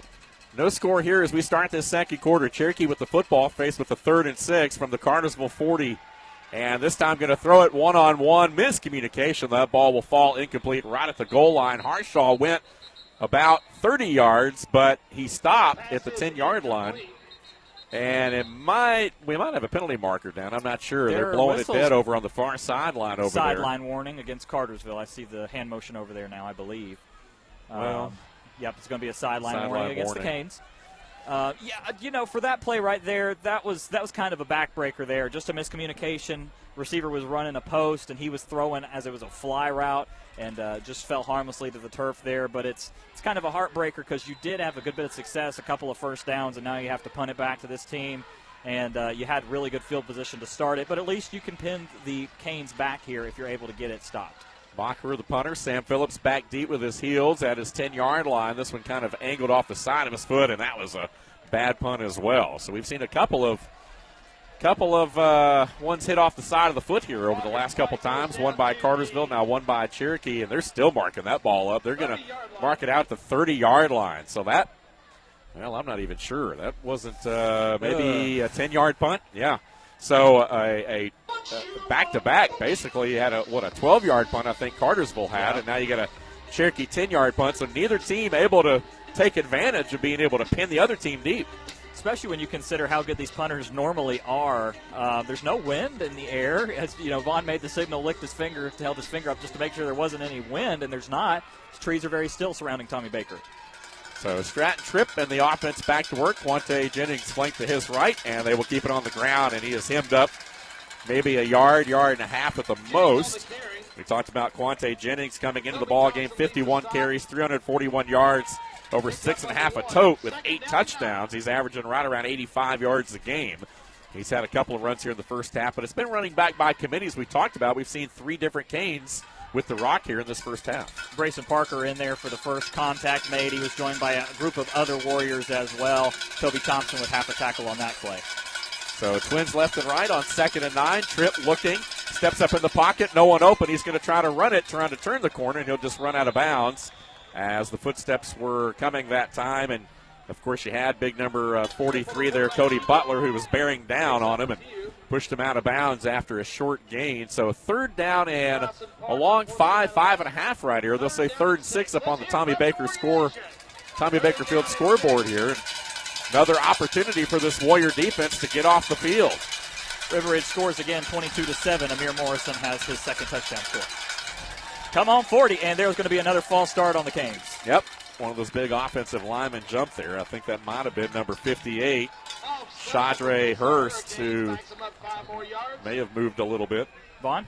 North Cobb up on Etowah, 14-0. They're holding their own early. Hey, go put some points on the board. 14-0 at North Cobb. River Ridge. More fireworks. We got fireworks following fireworks us. in the distance weird here tonight. Yeah. But River Ridge just recovered an onside kick of their own doing, so now they're 22-7 up here. And Arthur says Chattahoochee out here looking like the Falcons on special teams. Appreciate that, Art. Everybody's already got their feelings hurt. And Cambridge gets another stop down in the red zone. Creekview drives down to the 13, 4th and 3. Cambridge gets a stop. And there's another penalty flag that comes to delay a game. Yeah, I think the play clock expired on Cartersville. So let's see if they got a timeout in. I think they're going to pick it up and they're going to reset the clock. The game clock. Yep. So I think they didn't get it reset there. So 3rd down 11, 3rd and 6, and then, of course, the 5-yard offside penalty. So it's 3rd down 11. Cartersville with trips to the far side. And they have receiver Phillips. They're going to switch it out, and that's Quante Jennings, who they swing it out in the backfield. There is a flag down behind the play, though, and I'm not sure that Phillips got set in the slot. He was still moving around. I think he might have dropped a mouthpiece or something, and he was trying to put the mouthpiece back in or something. I think he was still moving around a little bit there in the slot when the ball was snapped, and so I think they're going to call this an illegal motion or something. Keith Adams Jr. came in at the defensive end position and it got right in Tripp's face. And, man, he was lucky he got rid of that ball. They will decline the penalty anyway. So 4th and 4 for the Warriors, so another big stop. You're doing a really good job of keeping them out of the red zone even and just stopping them on their first drive. Well, that time they tried to run a little screen out of the backfield. They had trips over there, and they were trying to use the receivers as downfield blockers. But once again, this Warrior defense in pursuit held it to a short gain, 6-7 yards or so, but they needed 11. So Cartersville showing punt. I think the Warriors are, again, leaving their defense out there. Oof. There's a little bit of pressure there. And there comes a flag for roughing the kicker. End over end kick. Bacher makes the grab at the Warrior 35, but I think you're right, Coop. This one a flag down back at the 22, and even if it's just a 5-yard, it's still enough for a first down. It was 4th and 4, and boy, very unfortunate right here. And he didn't get much. He went in there and tried to stay away from the kicker. I think he might have got just the foot, just enough contact, and I think the punter may have sold that one there a little bit. He sold it for sure, and he did not hit the plant leg. Did a good job. So, but it is enough for a first down. So it'll be first down distance, and I believe that was Alonzo Upshaw, the guilty party. Yeah, that's one of those coach killers, man. I tell you what, we talk about every week. Our partner Larry Prather, always talks about hidden yardage, and you talk about those penalty yards and those yards that don't always get added up because of those penalties. And boy, that's a big one right there, though, to extend the drive for Cartersville. When you're playing the number 3 team in the state, you can't afford to let them have that extra drive or two. When you can get that football back, you've got to be able to do it. There's some discussion going on in the Cartersville sideline. Well, I think they're just getting the offense back on the field here. They signaled to the Cherokee defense that it was a penalty and a first down. And I think they're just waiting until they mark the ball off. And this Cartersville offense will come trotting back on. It almost looked like they were trying to force it from the spot of the foul. But either way, so the Warriors, just after we brag on them, it's a bonehead play on special teams that comes back to bite them, and now this defense has to go back out there. Defense has been on the field for a long time for the Warriors. Still no score here in this first half. 10:43 to play in the second quarter. Cartersville with a fresh set of downs from their own 41. They'll operate there. Big running room. Watch out. Makes the man miss as Jalen Thomas, who's very quick, takes that ball across midfield into the final level of that Warrior defense all the way down to the 42. feel the momentum switch here after that penalty. That's an 18-yard run and good for a Cartersville first down. So you're going to look back on this drive depending on what happens, especially if Cartersville scores and really mark that penalty on that punt. Oh, yeah. Could be one that we talk about for a while. So Tripp with the sign right here. Defense trying to rally here. Twins left and right. They'll keep it on the ground once again. That is Jalen Thomas, but this time he is wrapped up, and a late flag comes flying in from the back judge. And we might have a hold here. I think it's going to be something extracurricular, Dave. Yeah, that came flying in right after the tackle there. And I'm not sure what this is going to be. It could be a late hit. It's a face mask, and it's a personal foul, and it's against Cherokee. So 2 back-to-back big, huge penalties here on this drive. And Cartersville really benefiting from it now as once again they've shortened the field. This will put the ball all the way down inside the 30. Yeah, that's a rough penalty as well. Grabbing the face mask is going to happen in football. You know that. It's just a real inopportune time here. And they're only going to mark it 5 yards. Okay, so it's just the 5. Well, no. No, let's pick the ball up and try I was going to say, that's what I thought. Yeah, it's a personal foul. Correct. He only marked it 5 yards, and I thought, well, maybe they'll get away with that, but no chance. So this ball all the way down to the 25-yard line. Yeah, boy, for the Warriors, you know you're good in red zone. You just hate to get this far because you stopped them before, and you know you don't want your defense to get tired out, but they've been on the field for a long time now. Thomas once again the lone back. Triple throw pass. He's got a man complete inside the 15, and finally wrestled down at the 11, and that is number 11, Devonta Ross, the senior wideout, who makes his first grab of the night. Ross had 4 grabs for 51 yards and a touchdown last week. And that win against Creekside, and he sets up a first down here. Keith Adams Jr. in at defensive end again. I got a feeling we're going to see a good bit of that tonight. Yeah, they know they got to put pressure on. You know you have to, and they're going to go ahead and go to a strong line here. And I'm surprised it didn't get called for a false start there. They're going to hand it off. Quante Jennings makes a man miss inside the 10, and will take it around the outside and get down to just shy of the 5-yard line, it looks like. Jared Sperling will check back in and take out Keith Adams. You got to save him a little bit offensively. It's still early in this ball game. Oh, for sure. And listen, if they score here, it's not like it's the end of the game. On this sideline, it feels like the energy's kind of been taken out of their hands. But remember, you still have plenty of offensive weapons, and giving up a touchdown to Cartersville is not a game breaker at all. You just would rather it not happen, but it's happened, so deal with it. You can hear the cowbells here tonight at Tommy Baker Field. Crowd trying to rally this defense. Quante Jennings, he's going to be hemmed up right at the line, no gain. Alonzo Upshaw did a good job stopping him right at the line. The contact, Brayson Parker forced him back inside, and Alonzo got him from behind. So that'll bring up a third down. It's not 3rd and goal, it's 3rd and 4. The first down marker right at the 1-yard line. So it is conceivable here that Cartersville could pick up a first down without a touchdown. I wonder if you're Cartersville, if you're in 2-down territory here. In a game like this, you may very well be. And with their offense scoring the way they have this year, but Warriors make a big stop right here. We'll see what happens. Watch a run to the left. They've got Pierce Molinak, so they'll motion over to the left-hand side. Excuse me, they switched him out with number 13 for the Canes. That is Ben Robinson, the defensive end, and watch them to motion. Jennings wide right, quick slant, in and out of the hands of Devonta Ross, who dropped a touchdown 2 yards deep. That ball got up on him, and I'm not sure he was expecting it.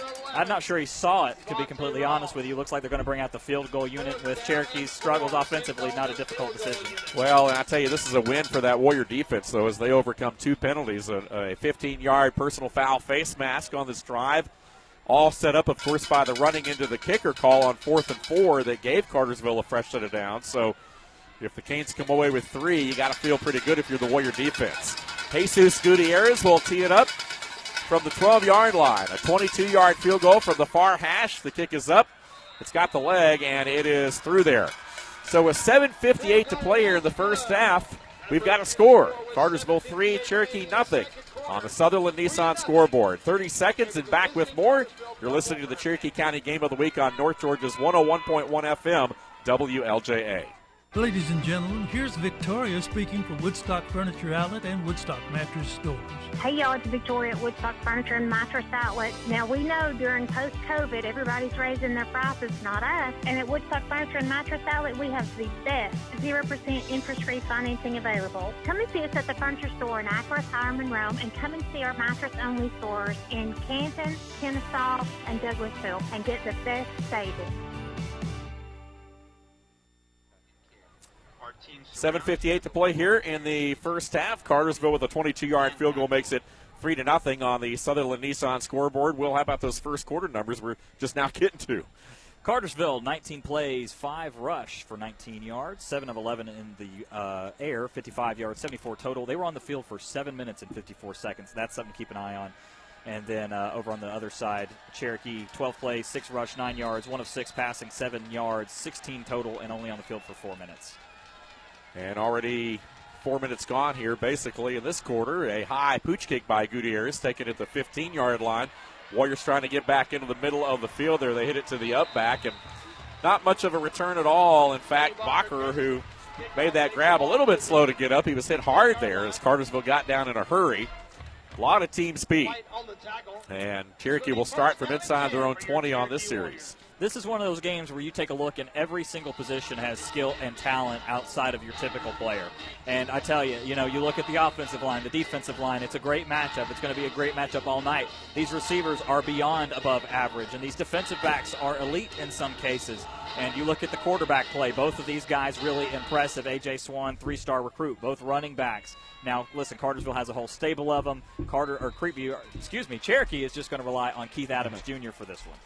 So first down and 10 for the Warriors, trailing by 3. They're going to keep it on the ground. Adams Jr. around the right side, sheds one tackler, cuts inside, makes a man miss, takes it up to the 24, and a good pickup of about 7 on first down. This Cartersville team has been to the quarterfinals or better 16 times in their history. 2019, they were quarterfinalists, lost to Woodward Academy last year, but this is a team, as we talked about, they've won 62 straight regular season games coming into tonight. And 84-1 in their last 85 regular season games as Unbelievable. Well. So the big question is, can the Warriors be the one tonight? They're still in this ball game. Here's Adams left side, 2 yards maybe. Good open field tackle that time. Number 9, Amari Orr, had him around the ankles. And it will be third down. 3rd and 2, maybe less than that, maybe a long yard here. Do you run the football again with Adams, take your chances, or do you maybe play action here, try to open it up? I think on this one you're trying to look for some sustained drive. Your defense had to stay out a lot longer due to the penalty. You want to give them a minute to rest. I would run the football here and try and get it close. You've gained a couple of yards here. See what they can do. Justin Pierce, offensive coordinator, see what he dials up. Swan claps his hands hard, tries to get him to jump. Now hand it to Adams. Right side, turns the corner. He's got the first down, but a flag back at the 24, and then another late flag from the umpire in as well. Holding on Cherokee's the first call. Let's see what the second call is. And see if they were both looking at the same guy here. The student section is down here to our left at the 25-yard line, right at the line of scrimmage, and so they're giving those officials an earful. It is a pink out here tonight against the Purple Hurricanes, and it looks like both of the flags are going to be against Cherokee here. So 3rd and 1 becomes 3rd and 6 or more. 3rd and 11. 3rd and 11. I think you're right. Yeah. 10-yard penalty on the hold. There we go. Yep. Ugh. So that changes the complexion, certainly, of this drive right here. Looked kind of promising. Yeah, now you do have to pass it. You don't have to, but it's a good idea. Yeah, 3rd and 13 right here. Yeah. Well, the bad thing is you give this ball back to Cartersville. They got it midfield. They do, so you really want to get something out of this. Get as close to that first down marker if you can't get it.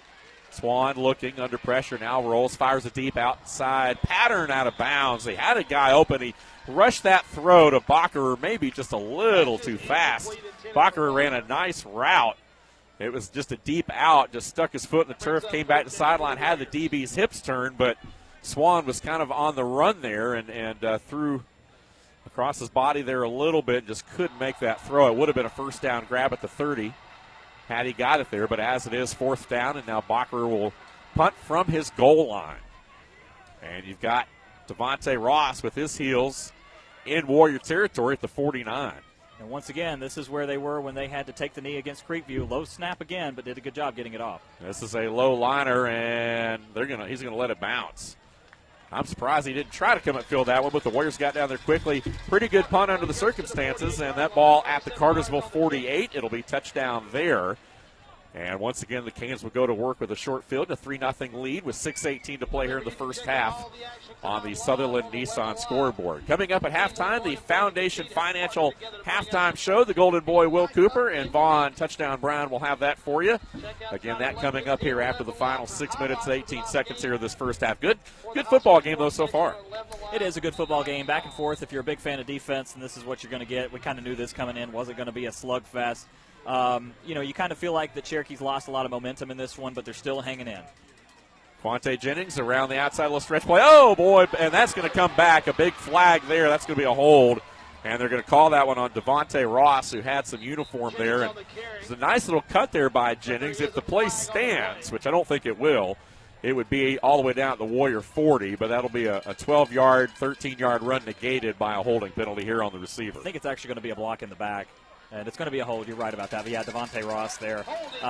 Man, they could have called either one, really, but did a really good job.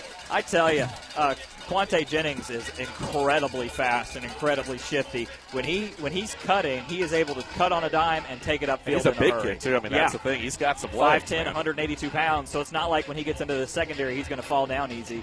Now, listen, Cherokee has a huge secondary compared to most teams. The smallest guy out there is Austin Trimble, your prototypical 5'10", 165-pound cornerback. You got Keegan Paker, 6'1", 190. Riley Lyons, 6'3", 170 pounds. Chase Goddard, 5'10", 165 as well. But those guys, they have a pretty big secondary for what you would consider to be defensive backs. So a big penalty makes it 1st and 20, back inside their own 40. Cartersville with one back. That's Jennings to Stratton Tripp's left. Claps his hands. Now he'll look over at the sideline. The play comes in. Cartersville's got a million coaches. They've got 8 coaches in the box up here. They can't even fit them in the press box. They've got so many. Stratton Tripp going to fire one-on-one down the field, and it's going to be intercepted by the Warriors at the 20. And that's going to be Keegan Baker on the return. 30, 40, 45 midfield, and finally brought down just into Cartersville territory. That was great one-on-one coverage by Austin Trimble, who went up with the receiver, deflected that ball, and Baker was there for the carom. Austin Trimble had it in his hands and dropped it and just happened to hand it off right to Goddard, who was able to take it up the field. Was that Goddard? Yeah, that was Goddard. So that's his first interception of the season for Chase Goddard. Incredible play for that young man, and a huge break for this Cherokee Warriors team, and they are set up at the 48-yard line of the Cartersville Purple Hurricanes. Well, they were trying to pick on the smaller corner, as you said, Will. Again, Austin Trimble, maybe a little undersized compared to the other guys, but obviously very quick. He was in his pocket. Great coverage one-on-one and made it to where the DBs were the only guys who had a play on that one. So 1st down and 10, Warrior offense back on the field, just as good as a punt.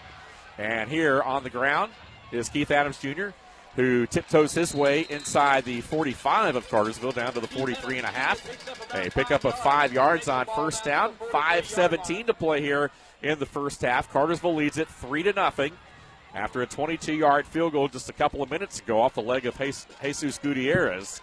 And that's so far the difference in the ballgame. River Ridge up 29-7 over Chattahoochee. Travis Scott meal is going to taste so good. Don't forget that barbecue sauce. Oh, no. 2nd and 5. Here's Adams again, just barrows his way down to the 40.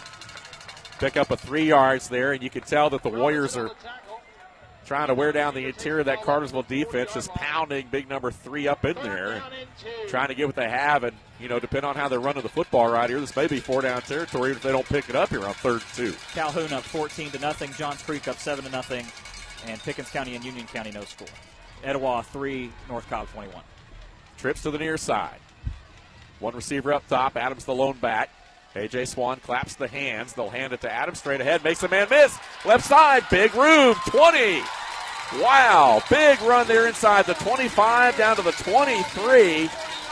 And a huge gain on 3rd down and 2. And a lot of green turf in front of Adams on that one. They finally got the running game working here. Watch for the play action. Take the head off here on 1st down. That's what they like to do. 4 wide receivers spread out. So here we go. 4 minutes left. Cherokee has 2 timeouts, Cartersville all 3. This time fakes the handoff as A.J. Swan will keep it himself, waving that ball around there. Wow. Is lucky to get back to the line of scrimmage, and lucky he hung on to the football. Yeah, that was a very Michael Vick-esque grab right there, running around with it in his hand. You know, you like to see your quarterback, if it is a design keeper, tuck it and make sure that you keep control of that ball. But it looked like a designed draw for the quarterback there. It was a play action of some kind, but didn't fool the Cartersville defense. 2nd and 10. Chase Meyer in the ball game, wide to the left. Hayden Shockley into the slot on the left side. Twins back to the near side as well. And I believe, well, it looked like one of the Canes jumped in the neutral zone there. They're pointing at Cherokee saying one of the linemen moved there, but I'm not sure. It looked like maybe number 44, Emmanuel Hayes, took a step into the neutral zone on that one. Yeah, I got to agree with you on that one. It looked like it's the reason that the tackles flinched. Now, both sides pointing at each other right here. We'll sort it out. And they are going to call a false start on Cherokee. So one of the Warriors must have flinched to draw him across. The crowd booing right here. They don't like the call, but it will back him up 2nd and 15. No, that was a bad call. Bad call. Yeah, Manny Hayes, defensive end there, forcing the issue. Once again, Nathan Simmons, the guilty party, if you can give a guilty party in that one. So this will back up the Warriors. As we talked about, neither team has been able to really stay ahead of the chains in this game. And you look at some of the drives, the way they've been extended by penalty is really the thing that has aided either of these offenses. But now the Warriors working backwards. A.J. Swan looking this time to throw the football. Looks to his left, nothing open. Now looks to his right, going to fire deep. That one's just going to be out of bounds. And no one open. Good. I don't want to say it wasn't a sack, but it was a coverage, what you would consider basically a coverage sack, as, of course, A.J. just had to throw that football away. So 3rd down and 15, the ball back at the 28-yard line. They've got to go inside the 13 for a first down. Well, there's going to be a coaching moment here. Hayden Shockley was wide open on a little 5-yard stop, and he just overlooked him trying to look for the home run ball. Sometimes it's okay to get your check down and progress there. That time he was looking for the home run and couldn't get it. Cartersville playing upright here. Corners up. Kane showing man coverage right here. A.J. Swan takes the snap, steps up in the pocket, looking, firing, has a man. It's open. It's intercepted. It's deflected. The interceptor upended right at the 30-yard line, and that was Amari Orr, the linebacker who stepped in front of that pass as Swan threw it over the middle, but Orr came out of nowhere and picked that ball off. It was actually deflected off the receiver's hands. He just couldn't quite hold it, trying to catch a number on the intended target there, but I believe that was L.J. McNeil. Yeah, I think you're right. I think that was McNeil, who was just unable to make that grab at the 20, and it went up in the air, and then Orr was able to intercept it and take it back to the 30. So, wow. Yeah, I mean, that's 2 really good back-to-back interceptions by 2 really good secondaries. That's A.J. Swan's 5th interception of the season, so something we'd like to see improved later. So Cartersville with 2:47 to work with here before the half and a 3-0 lead. And first pass, that one's incomplete. As they tried to throw another screen pattern over there, and I'll tell you what, Ross couldn't hold that one. These receivers have had a tough time tonight. Well, that wasn't a particularly great throw by Tripp out there in the perimeter either, and it was tipped up again, and a couple of Cherokee Warriors tried to perceive over there. I'm really interested in this because Tripp and Swan have been the strength for these two teams. Obviously, Swan having a rough week last week, but this game, they have been off. Both of them have been off. Want to say hi to our counterparts at WBHF out of Cartersville here tonight. We got Steve Majors, and we've got a lot of media here. Oh, Tripp ducks out of a sack, and now he's just going to take off and run to get what he can. He'll step out of bounds close to the first down marker. Boy, that was a nice job of running right there by Stratton Tripp, who scrambled out of trouble because there was a big blitz coming off the edge there. Was able to step out of it, and there was no one in the flat over on the far sideline, and Tripp with his legs was able to pick up the first down. Yeah, Brayson Parker disguised it really well. He was showing blitz right up the middle, ended up backing out and going right on the other side of Tanner Dollyhide, and ended up just running right past Tripp, did a good job, ducked under the coverage, and then ran for a first down. So 1st and 10 for Cartersville at their 40. Out of the gun, Tripp again going to throw a quick pass, far sideline. They do find Phillips, and he will take it upfield and get 6 yards at the 46. And the clock will stop with 2:15 remaining here in the half. Yeah, so, at this point in the game, you have to feel like that it's going back and forth. Cherokee shouldn't be too deflated on the interception. It's been a good back-and-forth game. You would have liked to got points out of it, but you're only down by a field goal here. Your defense has done a good job, and more importantly, they had a little time to rest with that long drive by the Warriors. 2nd down and 4. Tripp again, looking, going to throw another one. That is Quante Jennings, who makes the catch, but he is hit and finally pushed out of bounds. Second contact was the one that did it up at the 49, and going to be just a yard shy of a first down. It'll be 3rd down and 1 here. He didn't get quite enough for the first down, so the Warriors perhaps with a stop right here could possibly get the football back. And the Warriors have done a really good job on 3rd down, but also more importantly, the last 3 third downs, the Cartersville Canes have had false starts. So keep an eye on them when the noise gets loud here. Like we mentioned, only 25% capacity, but you can hear the cowbells. You can hear the student section to the left of us, the cowbells to the right, and I'm stuck in the middle with you. 3rd down and a yard. They need the midfield stripe for a first down. Jennings with the handle. He's going to be hit and just falls over the line on a great second effort. The Warriors hit him in the backfield, but he was able to spin off first and second contact and fall forward for just enough yardage. Yeah, that was a really good second effort there. Nothing you can say about that. Just did a good job falling forward. Only needed to, got to. So the clock running now inside 2 minutes. And Tripp looking to throw the football and a quick slant. Trying to find Ross over there, but it's incomplete. He threw that ball behind him, and there were a lot of red shirts around that football. That was a dangerous throw. Ross and Tripp just haven't been on the same page today. And I tell you, looking at the offensive line, Cartersville is dominating the defensive line of the Warriors right now. Don't be surprised if the Warriors try and dial up a blitz here to try and keep him offside and try and keep him on his toes. Also, don't be surprised if you see Keith Adams Jr. check in at some point in this one. Yeah, we haven't seen Colby Benham, the senior wideout for Cartersville, yet. He was the leading receiver last week, 60 yards and a touchdown. He is wide to the near side this time. Now they've got him in between a 3-receiver set, and it looks like Cartersville will burn their first time out of the half here. They'll have 2 remaining.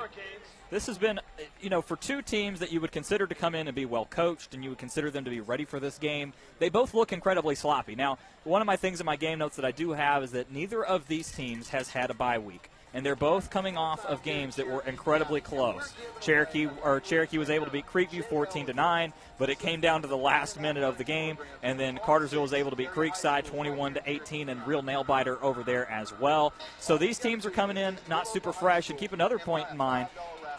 Cherokee, not before the Creekview game, had to go play Rome.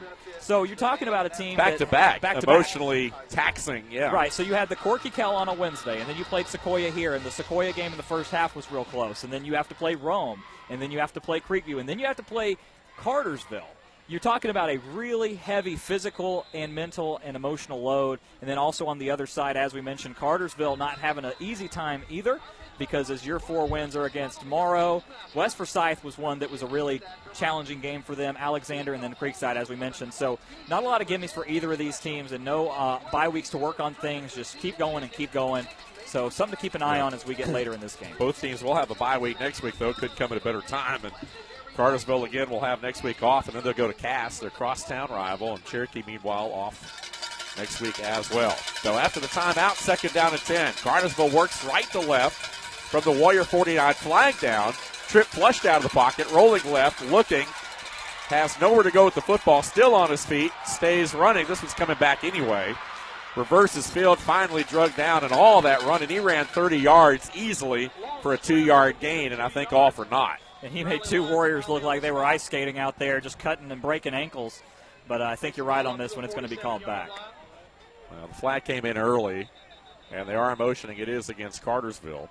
False start. It'd be a legal formation. Yeah, on the Canes. So a lot of running around there. They'll let Tripp catch his breath. Against Stratton Tripp, as we talked about, into the season, through 85 passes coming into tonight, 716 yards, 61% passer, 7 touchdowns and 1 interception. But 2 interceptions tonight. And now 2 interceptions after this first half here. And hadn't been a lot there tonight. Not a lot of big explosive plays. We talked about, obviously, a 3-0 score. There hadn't been a lot offensively. A little bit to be desired, but credit these defenses. And some penalties. Lots of penalties. So 2nd and 15. Tripp's near side, bunch formation. One back. That's Jennings. He'll stay in the block. They throw to the other side, and good coverage there. On the far side that time by Mr. Austin Trimble. Austin Trimble got away with one right there. He was pretty early on the contact there, but Listen, I like Austin. I think a lot of people know that he's one of my favorite corners in the game right now, and he's doing a really good job keeping a lockdown on Ross over there. Hasn't been able to complete a pass to Ross today. Ronnie Cooper locking down those numbers here in the first half. That's what's up. You know what it is. Rocking the Georgia Tech hat this afternoon. It was about a year ago that Coach Collins came and take a visit over to Creekview, but it wasn't for a Creekview player. It was to watch Jameer Gibbs. Jameer was the ACC Player of the Week 2 weeks ago. So excited to see a local product. He was a different type of player. You just saw it. So third down at 15 right here after that penalty. And Stratton Tripp breaks the tackle. They had him in the backfield, and it's just a quarterback keeper all the way, but he's going to be drugged down after just a short gain, maybe 5 yards, but just back to the original line of scrimmage. And it will be fourth down. The clock, he went out of bounds, so the clock will stop with 58 seconds left. Cherokee's taking a timeout. He was tackled in bounds. So he was, okay, so his knee went down in bounds, but the Warriors did want to preserve the clock. The only thing about this, though, is you've only got 58 seconds, and you may be working from your own end, but we'll see. Want to stay aggressive? Maybe their 2 minutes. Maybe their 2-minute offense is a little bit better than their normal, so maybe that's a good thing for them to have to kind of kick it in gear and go hurry up. Well, when you haven't got anything going, offensively all night long, I mean, you might as well, Yeah, and listen, I mean, what you're trying to do is just trying to throw it deep a couple of times and see if, listen, it's high school rules. First down clock stops, hurry up, get it started. I think here for the Warriors, try and find something. You haven't had any points. You can go into the locker room with the win that you've only given up 3 points, sure, but how do you build on your offense? So you need something to work with. Maybe a big pass play that you can say to AJ, look, you can do this. Calm down and make the passes you know you can make. Maybe it's a big run by Keith Adams and rely on him to be your workhorse. Whatever it is, you just got to find something. Maybe a big punt return here by Riley Lyons. Who knows? Here is Schultz, who puts his foot into it. And he will signal a fair catch, and he falls to the ground, making it at the 23. That was dangerous. A lot of white shirts there, but Lyons does secure that one, and the Warriors will have it with 50 seconds left and one timeout. Well, here we go. 50 seconds, one timeout. It's do or die time. Not really. We're down 3-0. But listen, I mean, at the end of the half, you do want something to build on. You want to try and get these guys coached up about something. Coach Shaw hasn't been happy about a lot coming into this one. A lot to be coached on. And both sides. Listen, Cartersville can't go into the half feeling like they won this half at all just because it was 3-0. A lot of missed opportunities, and luckily, thanks to the feet of Tripp, they're not pushed back a lot further because Tripp's been able to get out of quite a few, really that would have been detrimental to the drive. Cartersville ranked number 3 in 5A. First year in 5A.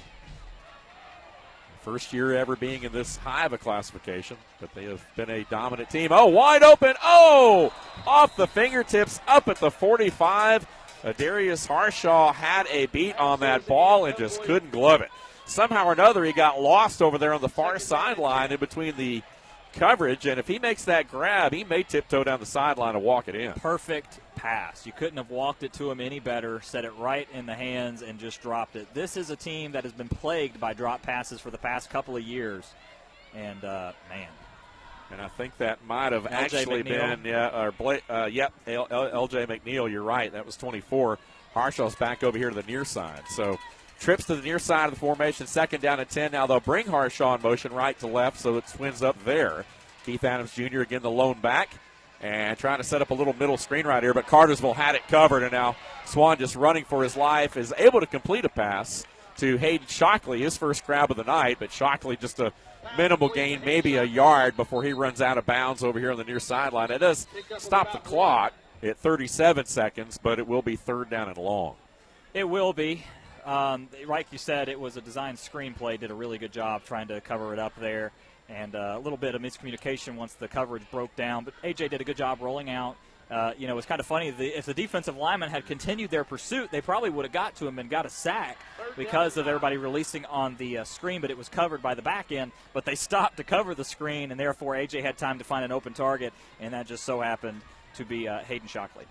So here we go, third down and 9. Tate Smith, the leading tackler on this Cartersville team, and that play going nowhere.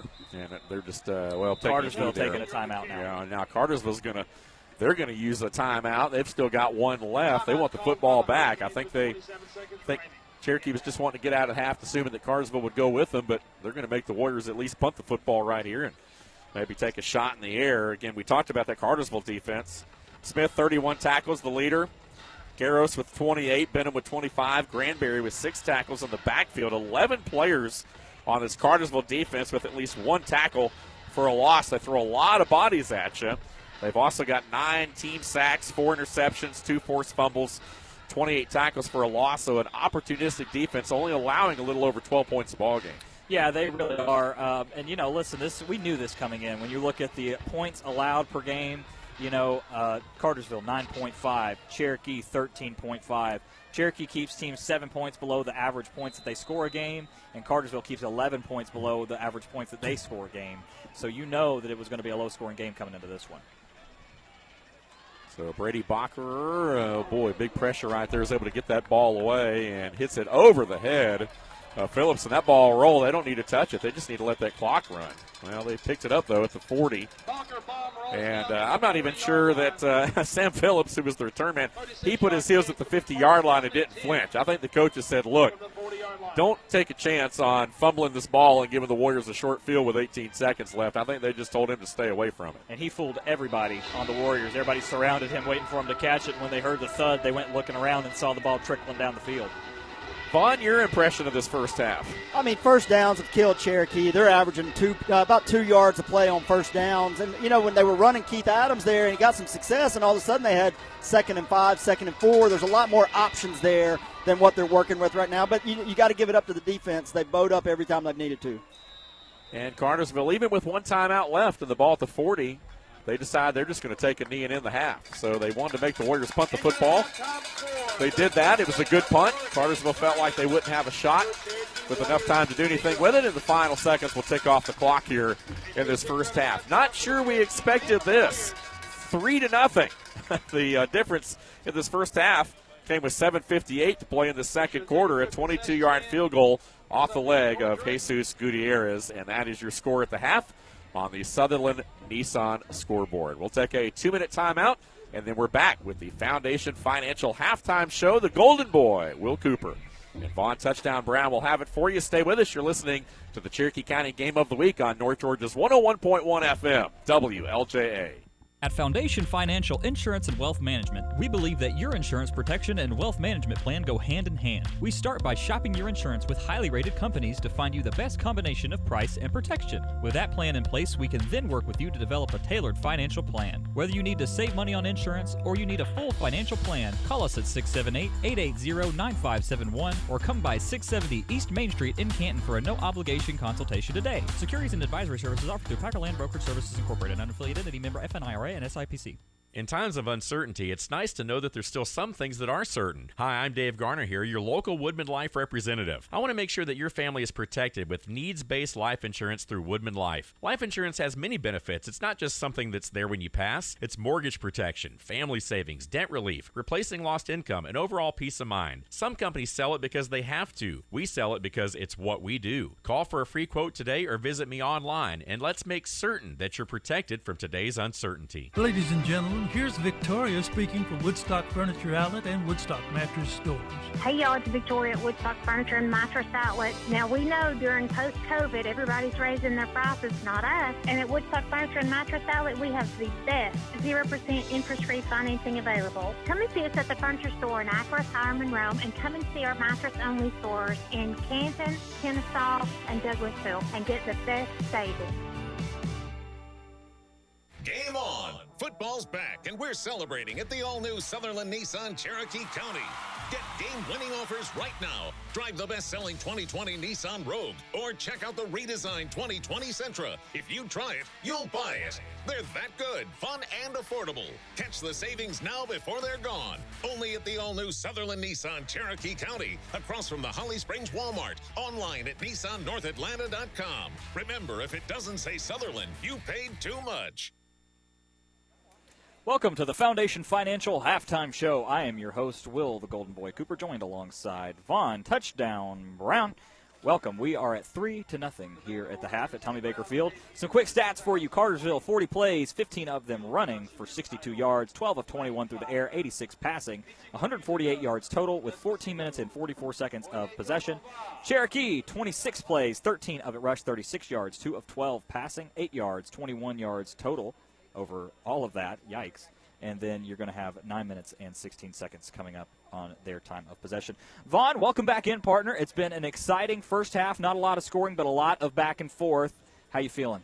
I mean, really, penalties not horrible. Special teams, a couple of miscues on special teams with, I thought Cherokee had a really good opportunity 2 times to take advantage of the short 12-yard punt, and then they had the interception return to the 50. So, yeah, they don't want to be pinned back against and having to drive the entire field against Cartersville, but when they give you the opportunity to start from the 50, you got to take advantage of it, and they just haven't. First down, 2 yards of play on first down on average for Cherokee, so you're putting yourself already, and as you guys said during the first half, oftentimes behind the chains. That's just not a good place to be against a Cartersville defense that can pin their ears back. They have great back-end coverage. Cartersville, on the other hand, averaging right about 5 yards of play on first down.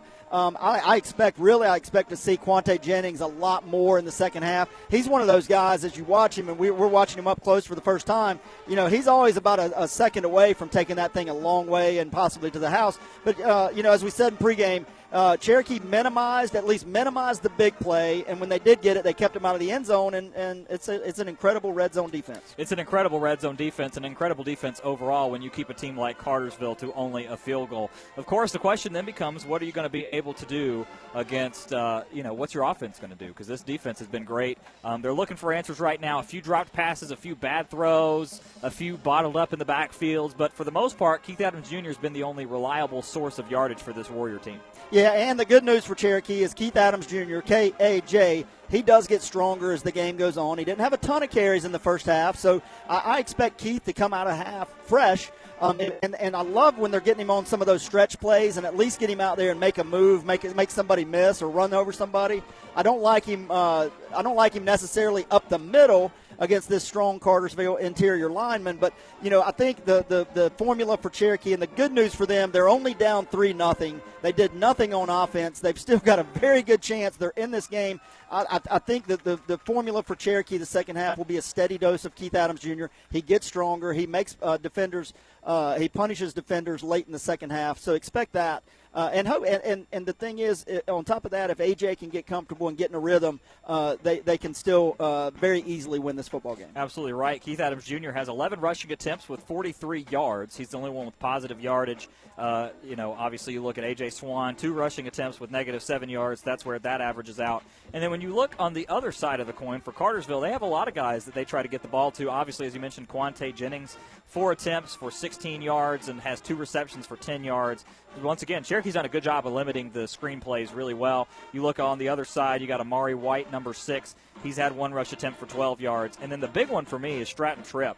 7 rushing attempts for 14 yards, and those 14 yards are huge because he was bottled up in the backfield on most of those waiting to be sacked. Yeah, I'm very impressed with him. I mean, he's got really good footwork, and he's got some when he gets out in some open, 1, he can make you miss, and 2, he's got some speed out there. So all of a sudden, if he does have a sideline, he can take it a long way. But, yeah, you're not number 3 in 5A because you don't have a lot of horses, and they do. There's a lot of folks that touch the ball. But, again, I do expect Kwante Jennings. I would see him touching the ball 10-plus times in the second half. Yeah, I would say so as well. You're going to need to slow the game down if you're Cartersville right now because you have the lead, and you'd like to add to it, of course, but you've got to assume that this is going to be a low-scoring game coming up, so you want to try and limit the mistakes as much as possible coming up over there. And the big thing for me was that they were able to finally flip the time of possession story because, as we mentioned in the first quarter, it was 7:54 to 4:06. Really worried about the defense, but then Cherokee came out and had 5 minutes of possession in the second quarter, did a good job of evening that back out. Would still like to see them take some control in the third and fourth quarter of this game, but right now, it's hard to see that. And the penalty yards are not as high as I thought they would be. Cartersville, 8 penalties, 54 yards. Cherokee, 6 penalties for 25 yards. So not as bad as I expected. Both teams have an interception, and both those interceptions were just incredible plays by the secondary. Incredible. But that roughing the punter, that was a huge momentum shifter right there. I mean, again, you get that stop. You got to go ahead and get the ball back. Not that the offense was doing much, but you want to give them as many opportunities as you can and let A.J. continue settling in. On top of Keith Adams, I think they got to give A.J. some easy throws. They haven't really given him any just easy looks, and I expect, those first couple possessions, let's get him some easy looks, get some completions and some confidence and move the chains.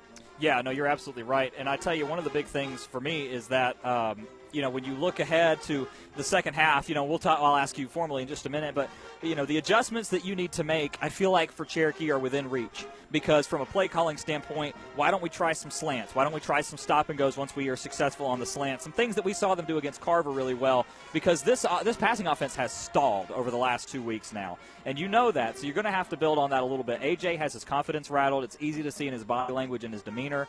And right now, the second quarter, it looked like that the Cartersville offensive line was finally able to wear down the Cherokee defensive line a little bit. Weren't getting the same pressure, so watch for some blitzes from a play calling standpoint. But Vaughn, I'll ask you, what do you want to see in the second half from both these teams? Yeah, I think you're going to have to see some slant. And you called it. You had Hayden Shockley there early, and I think AJ, from a comfort standpoint, he may be locking on a little early if he checks down right there. They've got at least 6, 7, and that's probably what they're telling him in the locker room is, hey, all these don't have to be a home run, right? Well, that thing will come, but we got to have the 6 to 7 yard passes right now. That's a lot easier than Keith trying to get it on the ground against a really stout Cartersville defense. So I expect Hayden Shockley, who maybe Cartersville, after that first half, they're going, they don't really look at him, they don't go to him. I expect Hayden Shockley to have a couple key catches there. Again, a Darius Harshaw nowhere to be found, so you got to get him out in some space. And I know Cartersville, probably as much as anybody, can match him athleticism-wise out there, but I still like my odds with him getting the ball in his hand a couple times. And then on the Cartersville side, they're versatile. I think they are going to pound it a little bit more. I think that Cherokee defense was on the field a long time in the first half. They're strong. They get stronger as the game goes on, but the more they're on the field, I think the more that kind of tunes in the Cartersville run game. But like you said, the screen, and Cartersville usually lives by those screens and making you work sideline to sideline from a defensive standpoint. Cherokee has been almost perfect in defending that screen game. Yeah, I'm really impressed with the corners and their ability to get off the wide receiver screens in this one. I tell you, it's going to be a good one. As we were promised, this is a classic, instant classic here at Tommy Baker Field. We're going to take our first break. When we come back, we'll wrap up the rest of the county games going on, give you the halftime highlights over there, and we'll also be talking about what Arthur Mosley is going to offer me at the end of this one. It's the bet heard round the world. We're going to take a 2-minute break, and we'll be back on the Foundation Financial Halftime Show. You're listening to WLJA 101.1 FM. Are you paying too much for your car or home insurance? At Foundation Financial Insurance and Wealth Management, we represent dozens of highly rated insurance companies. We can help you develop the right protection plan for your family and then search to find you the best combination of price and protection. Call us today at 678-880-9571 or come by and see us at 670 East Main Street in Canton for a free, no-obligation quote on your home, auto, business, or life insurance. Securities and advisory services offered through Packer Land Brokerage Services Incorporated, unaffiliated entity, member FINRA and SIPC. Not every road is worthy of a postcard, but don't tell that to the new Michelin Cross Climate 2 tires. Where you see 8 hours of road trip torment with stop-and-go traffic, the Michelin Cross Climate 2 with a 60,000-mile warranty sees a sun-filled family safe drive. The Michelin Cross Climate 2 tire is safer for longer than leading competitors. Discover more at Michelin.com. Turn to the experts and get a premium tire with premium service. Only at Canton Tire and Wheel in Canton. Based on resistance to gravel and severe wear testing, compared to Michelin LTX MS, the 70,000-mile warranty only applies to E-metric sizes. There's been so much talk about distracted driving, you're probably sick of hearing about it. Well, we'd rather you be sick of hearing about it than lose your life doing it. The caring staff with Sosby Funeral Home in Canton reminds you that we all have to go sometime, but don't rush it. Wait your turn and don't drive distracted. Keep your hands on the wheel, your eyes on the road, and make sure you stay alert and arrive alive. Drive safely and help us protect our teens. They're the only future we've got. Brought to you by Sosby Funeral Home, honoring life from 191 Jarvis Street in Canton. When you are the official sponsor of the comeback, adding a few feet to a drive matters. First down. So does shaving a tenth of a second off a lap. Top-rated surgery, physical therapy, and motion analysis by the sports medicine team at Children's Healthcare of Atlanta helps young athletes not only prevent injuries, but heal faster and return stronger, ready to win. Our more than 25 orthopedic and sports medicine locations are ready to assist your athlete's comeback. To learn more, visit choa.org/sportsmed. Back here on the long. Welcome back to the Children's Healthcare of Atlanta Cherokee. This is not the Children's Healthcare of Atlanta Cherokee pregame show. This is the Foundation Financial Halftime Show. I apologize. We even have the owner sitting here to the left of me, Ronnie Cooper. if you haven't got a chance to go over and visit him, you need to. He's right here in downtown Canton, a good guy. Not just saying that because he's my dad. We won't go away with that. But either way, I'm here. I'm Will Cooper, joined alongside Touchdown Vaughn Brown. And Vaughn, we were talking over the break about the other 5 county games that we have going on. Once again, Etowah at North Cobb. That game is 3-21 as of last check. Creekview and Cambridge, that was the first game to go into halftime as they are locked 0-0. River Ridge way up over Chattahoochee right now. That's 36-7. Is that correct, Vaughn? Yeah, I think 42-7 now. Oh. I think they just or 43-7. I think they just added another. So you are the bet heard around the world has been won by Will Cooper. Oh, Art says 36-14. I'm sorry. Touchdown for Chattahoochee. Dang. Yeah, I think you're going to get there. I think I'm safe. For people that didn't get a chance to listen in the pregame show, Art happened. I finally made my own rankings, and I finally started this week, and my rankings had River Ridge scoring exactly 40. And he said, if River Ridge scores 40, I'll bet you a Travis Scott meal that they don't. Well, it looks like they're going to be real close with 36 points. So I'm looking forward to it. Art, of course, will put it all up over the Twitter webs. That way we can embarrass you publicly as well. Sequoia 3, Johns Creek 7. So Sequoia playing some good defense over there. And then Woodstock in Calhoun, another gridlock over there. That's 14-0 in favor of the Calhoun, is that correct? As of right now. Yeah. All right. Well, let's go down the list. First of all, Etowah 3, North Cobb 21. How are you feeling about that game, and what do you think about the Eagles? I think it's about right where we were, right? I mean, I just didn't see Etowah really being able to move the ball too well. Most of our scores, are kind of they're right in line with where we were thinking. The Etowah defense, not bad because Malachi Singleton, he could have put up more than that. He is having a big first half, though. That's about right in line with where we thought. I mean, again, I think Kemper goes over there going, compete, fight, try to get better from this game, but it was an uphill battle. We knew with Etowah's offense going over to North Cobb. 100%, and, obviously, look, they were big underdogs coming into this one. 46 points by Cal Preps, 21 by Art. So, you kind of knew that what you were getting into with this one, but obviously the Eagles putting up a big fight. First-year head coach Matt Kemper, no off-season, no spring trainings, a lot of these things that you get to do, no scrimmages. They're throwing right into the fire right now with 2 young quarterbacks who are really trying to figure out what they're trying to do. And it's rough right over there for the Eagles right now, but we have confidence in them that they'll be able to put things together by the time region play comes. They've got a few more tune-up games before that happens. Moving over to a region game. Once again, these are the first games for Region 7-6A, so all of our 6A schools. That's Creekview, Sequoia, and River Ridge are our 6A schools. They're already in the region play. There's 8 teams in that region, so you got to work quick to get through all of them. And Creekview and Cambridge, that game is interlocked at 0. 2 good defenses going head-to-head. And, what is there to say about this one except for defensive slugfest? I mean, you got to be concerned about Creekview's offense. I think this is about the 3rd week in a row. They're moving the ball. They're getting the yardage. They've been in the red zone, and I'm not just saying in the red zone. They've been down inside the 10 to the 5 to the 4 3 times in the first half and cannot come away with points. So, at some point, and one of those was a pick, but, at some point, Trevor's got to be looking at it going, hey, we might need to put 3 on the board because, I mean, it could be a season where they need to win 6-0. I mean, that defense, I love it. The offense, they've got to be concerned right now about the ability to put points on the board after they, make a drive. And we were not thinking that coming into this season. We thought with Brody Rose, they'd probably be one of the most prolific offenses alongside this Cherokee team that's been blanked so far in this first half as well. Moving down the list, River Ridge at Chattahoochee. Of course, a lot riding on this one for me personally. But 36-14 at the half. River Ridge comes in 3-0. Chattahoochee 1-1. River Ridge was a pretty big favorite coming into this one, except for everybody but Arthur. Arthur's a little down on River Ridge. People over in Woodstock might need to check up on him because he's a little down on them because Cal Preps had him at a 25-point favorite. I had him at an 18-point favorite. He's only got him at 2. So I'm a little concerned about Art. Yeah, I mean, and Patrick had a 35-28. I feel bad now. I had 34-24, but we saw them in person, and they are as advertised. They really are, and we don't know at this point when they're going to get that full-on challenge. I don't think they've really had it yet. But if I told you they're combined in the first half in Cherokee County, and of all 6 of our teams playing out of county, we're going to have 42 points amongst the county. 36 of those are coming from River Ridge over at Chattahoochee, so pretty minuscule around the rest of the county. But Amir Morrison, 4 touchdowns. You may have to buy Amir Morrison. If that's legal, you may have to transfer that Travis Scott meal to Amir Morrison. He's got 4 touchdowns in the first half. That is a good question. As a broadcaster, is there anything wrong with me buying a play or something? It's not like I'm associated with the schools. Good question. You're not a booster. Good You're question. Not a booster. I should ask David Booth. Sequoia and Johns Creek. Sequoia, a field goal compared to Johns Creek, 7 points. Sequoia kind of came in as an underdog in this one, 9 points by Cal Preps, 8 points by Art. And Johns Creek leads the series 2-0. Kind of surprised that Sequoia's being able to hold with them so far on this one.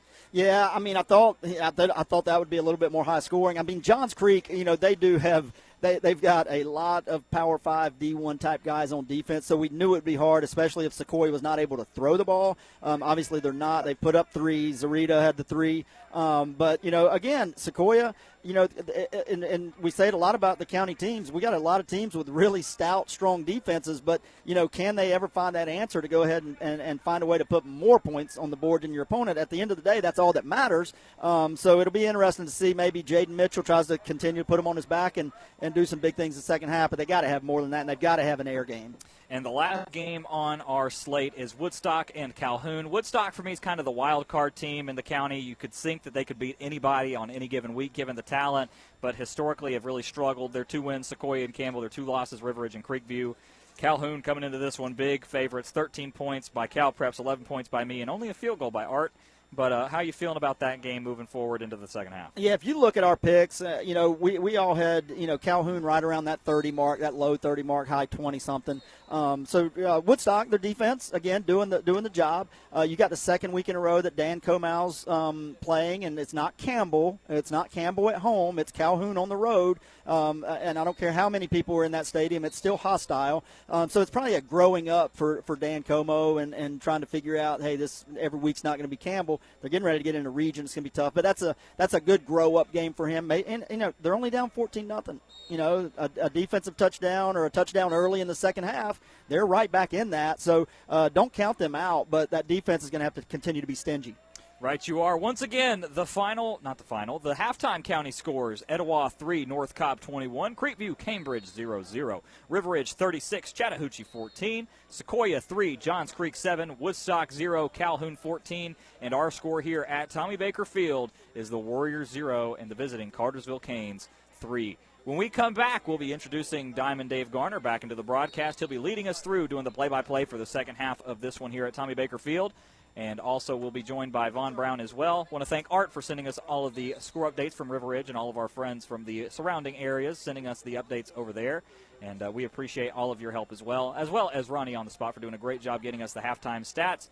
We appreciate all of his hard work as well. We're going to take a 2-minute break and finish out the Foundation Financial Halftime Show. When we come back, we'll bring you the second half of the Cherokee versus Cartersville, an instant classic going on here. You don't want to miss it. 2 minutes and we'll be back. You're listening to WLJA 101.1 FM. Are you paying too much for your car or home insurance? At Foundation Financial Insurance and Wealth Management, we represent dozens of highly rated insurance companies. We can help you develop the right protection plan for your family and then search to find you the best combination of price and protection. Call us today at 678-880-9571 or come by and see us at 670 East Main Street in Canton for a free, no obligation quote on your home, auto, business, or life insurance. Securities and advisory services offered through Packer Land Brokerage Services Incorporated, unaffiliated entity, member FINRA and SIPC. As an athlete, you put it all on the line each and every day. Training, skill, and dedication. It's with these same characteristics that Pinnacle Orthopedics puts it all on the line for you, ensuring that you continue to play the game you love. With 5 locations and 16 physicians and surgeons, Pinnacle Orthopedics is the team physician for Kennesaw State University, as well as for many other schools and teams. Using only the latest technologies, Pinnacle Orthopedics is dedicated to keeping you at the top of your game. Game on! Football's back, and we're celebrating at the all-new Sutherland Nissan Cherokee County. Get game-winning offers right now. Drive the best-selling 2020 Nissan Rogue, or check out the redesigned 2020 Sentra. If you try it, you'll buy it. They're that good, fun, and affordable. Catch the savings now before they're gone. Only at the all-new Sutherland Nissan Cherokee County, across from the Holly Springs Walmart. Online at NissanNorthAtlanta.com. Remember, if it doesn't say Sutherland, you paid too much. The #1 magazine to read is Enjoy Cherokee. This beautiful full-color seasonal publication keeps you in the know with articles about interesting people, fun events, hot restaurants, and cool ideas. Enjoy Cherokee is for busy people who enjoy a lifestyle magazine worth reading and keeping. You'll find Enjoy Cherokee available at most high-traffic locations and mailed free to homes throughout Cherokee County. Join the thousands who don't miss a single issue. Follow us on Facebook and find issues on enjoycherokee.com. Ask for a free publication and enjoy. You're listening to WLJA-FM 101.1 and WLJA HD1 LJ, Jasper, Canton, Woodstock, and all of North Georgia. Thank you, Asa. Once again, Asa Jones back on Master Controls. We affectionately refer to him as Smokestacks.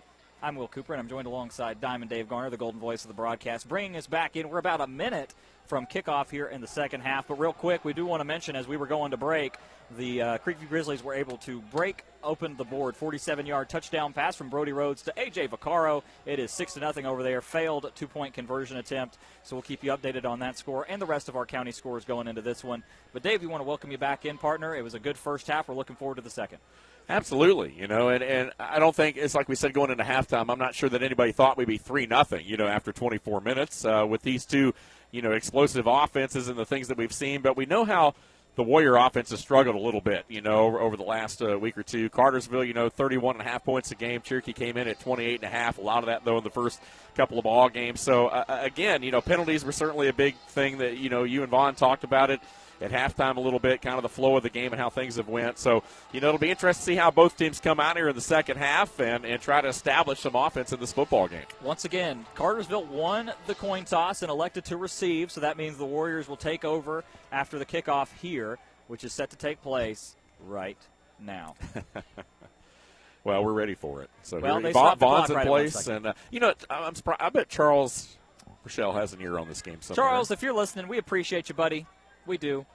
I know that he's a big Cartersville guy. He is a big Cartersville. He lives there, I think. Drives over. Now you and Charles have a lot of similarities, and I think one of those being that you're from BHF. You have a lot of. Spend some time. It is kind of a surreal, I guess. Experience, bittersweet. Started years and years ago. Started WBHF. And 26 years ago to be Mayor Matt Santini and Don Startup anchoring that crew over there just across the way from us. So here we go. Toe meets leather. And we are underway. And Cherokee again, as Will said, with the opening kickoff here receiving. Up across the 20, late flag comes flying in. That was Johnson on the return up to the 21. Again, Cartersville took the opening kickoff. It's going to be a blindside block, I believe. And I've said this before on air. I really don't like that call. Yeah, we've talked a little bit about that right there. And so this may very well back the Warriors up here. They're going to call it, indeed, personal foul, and it is going to be against Cherokee. So they will start this drive probably around their own 10-yard line or maybe inside of that. We'll see. Should be half the distance penalty here, but let's wait and see what we've got. But either way, the Warriors starting from a hole, and, that was a big thing in the first half, guys, was the field position. Both teams kind of staying behind the chains, a lot of second and third and long situations, and no matter how good you are, even with these two offenses the way they are, when you're 3rd and 13, 3rd and 20, you're only going to extend drives so many ways. Yeah, and here you got it's going to be at the 10-yard line. I just don't like the blindside block. If you're on special teams, put your head on a swivel. That's taught from day one. The blindside blocks just kind of bother me.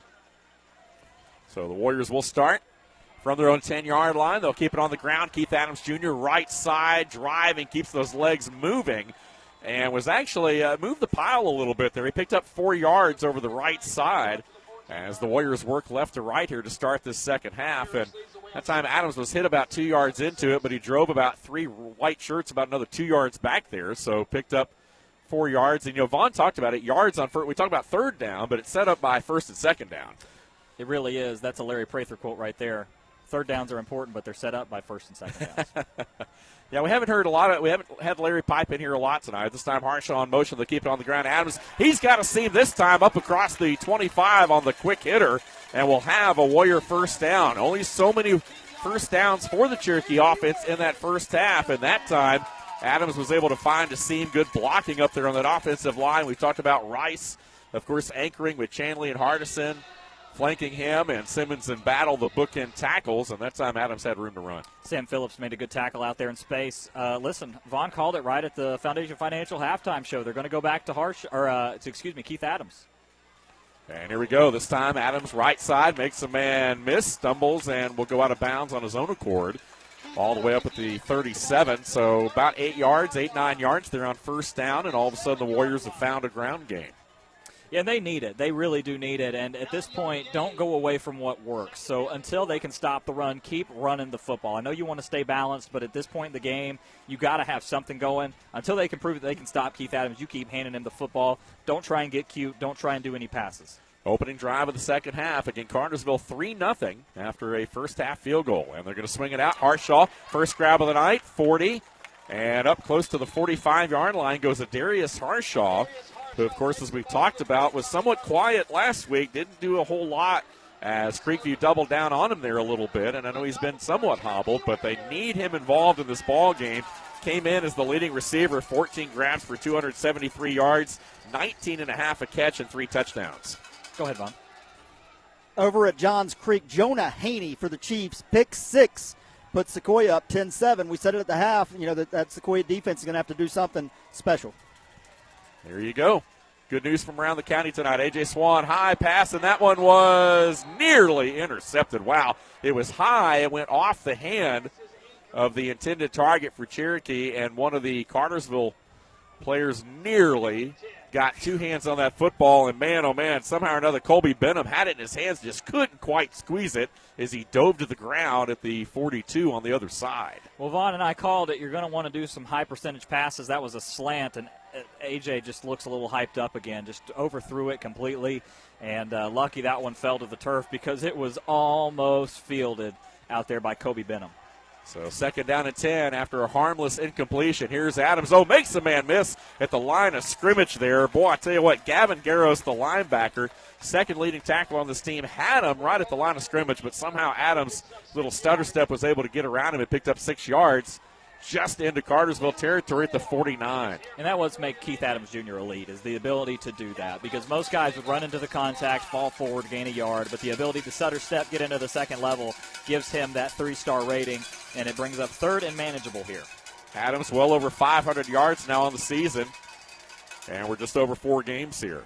7 yards an average, 5 touchdown rushes on the year. They'll go back to him.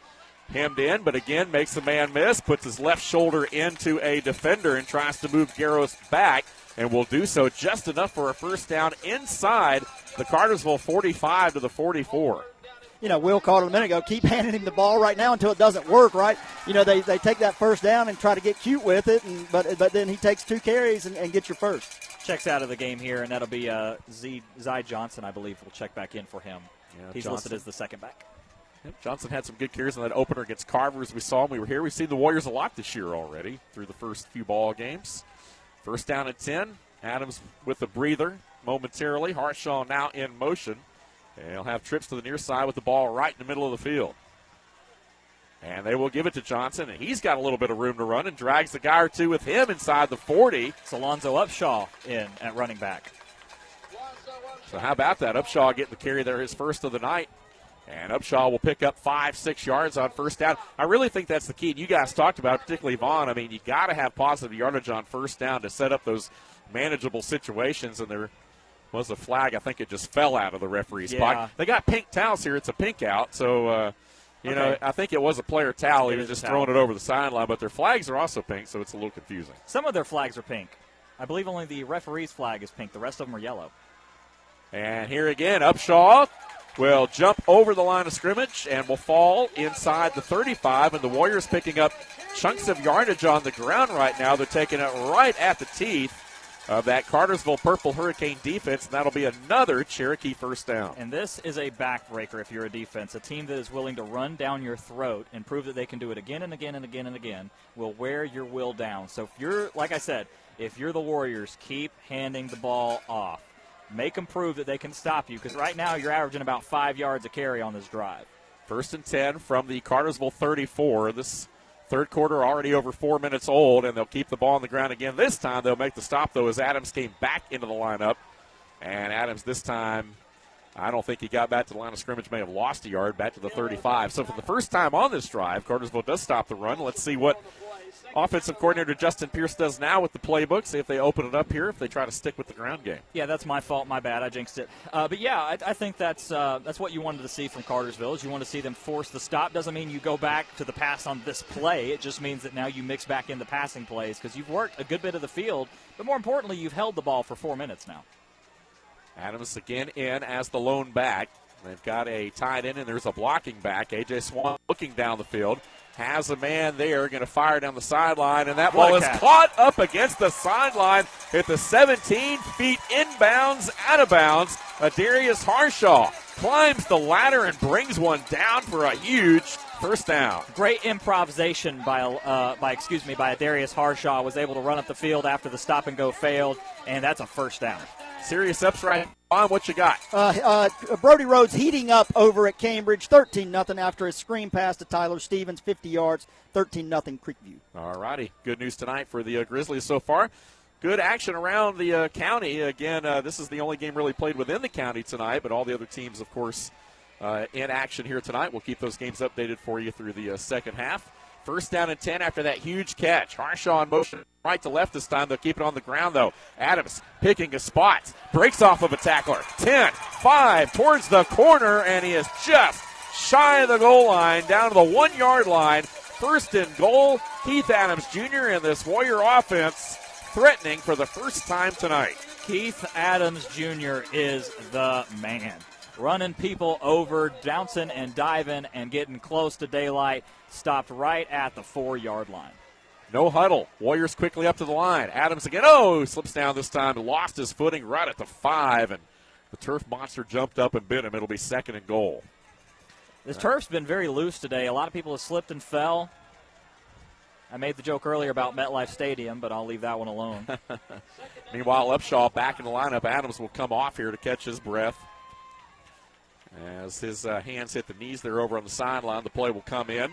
And I like this idea because you want to keep Keith Adams as an option for the defensive end plays on third downs as well, so keep him fresh as long as possible. And Alonzo's been beyond serviceable in that second spot. So here we go. Twins to the near side, ball in the near hash. One receiver up top. Now they'll bring Harshaw in motion.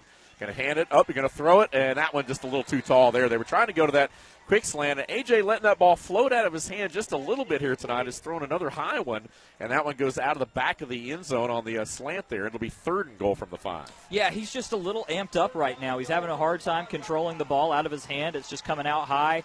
And, a little cooler tonight, too. It is. It's finally fall for the first time in our season. It's a cool about low tonight, supposed to be in the low 40s, so I would say it's about 50 degrees right now.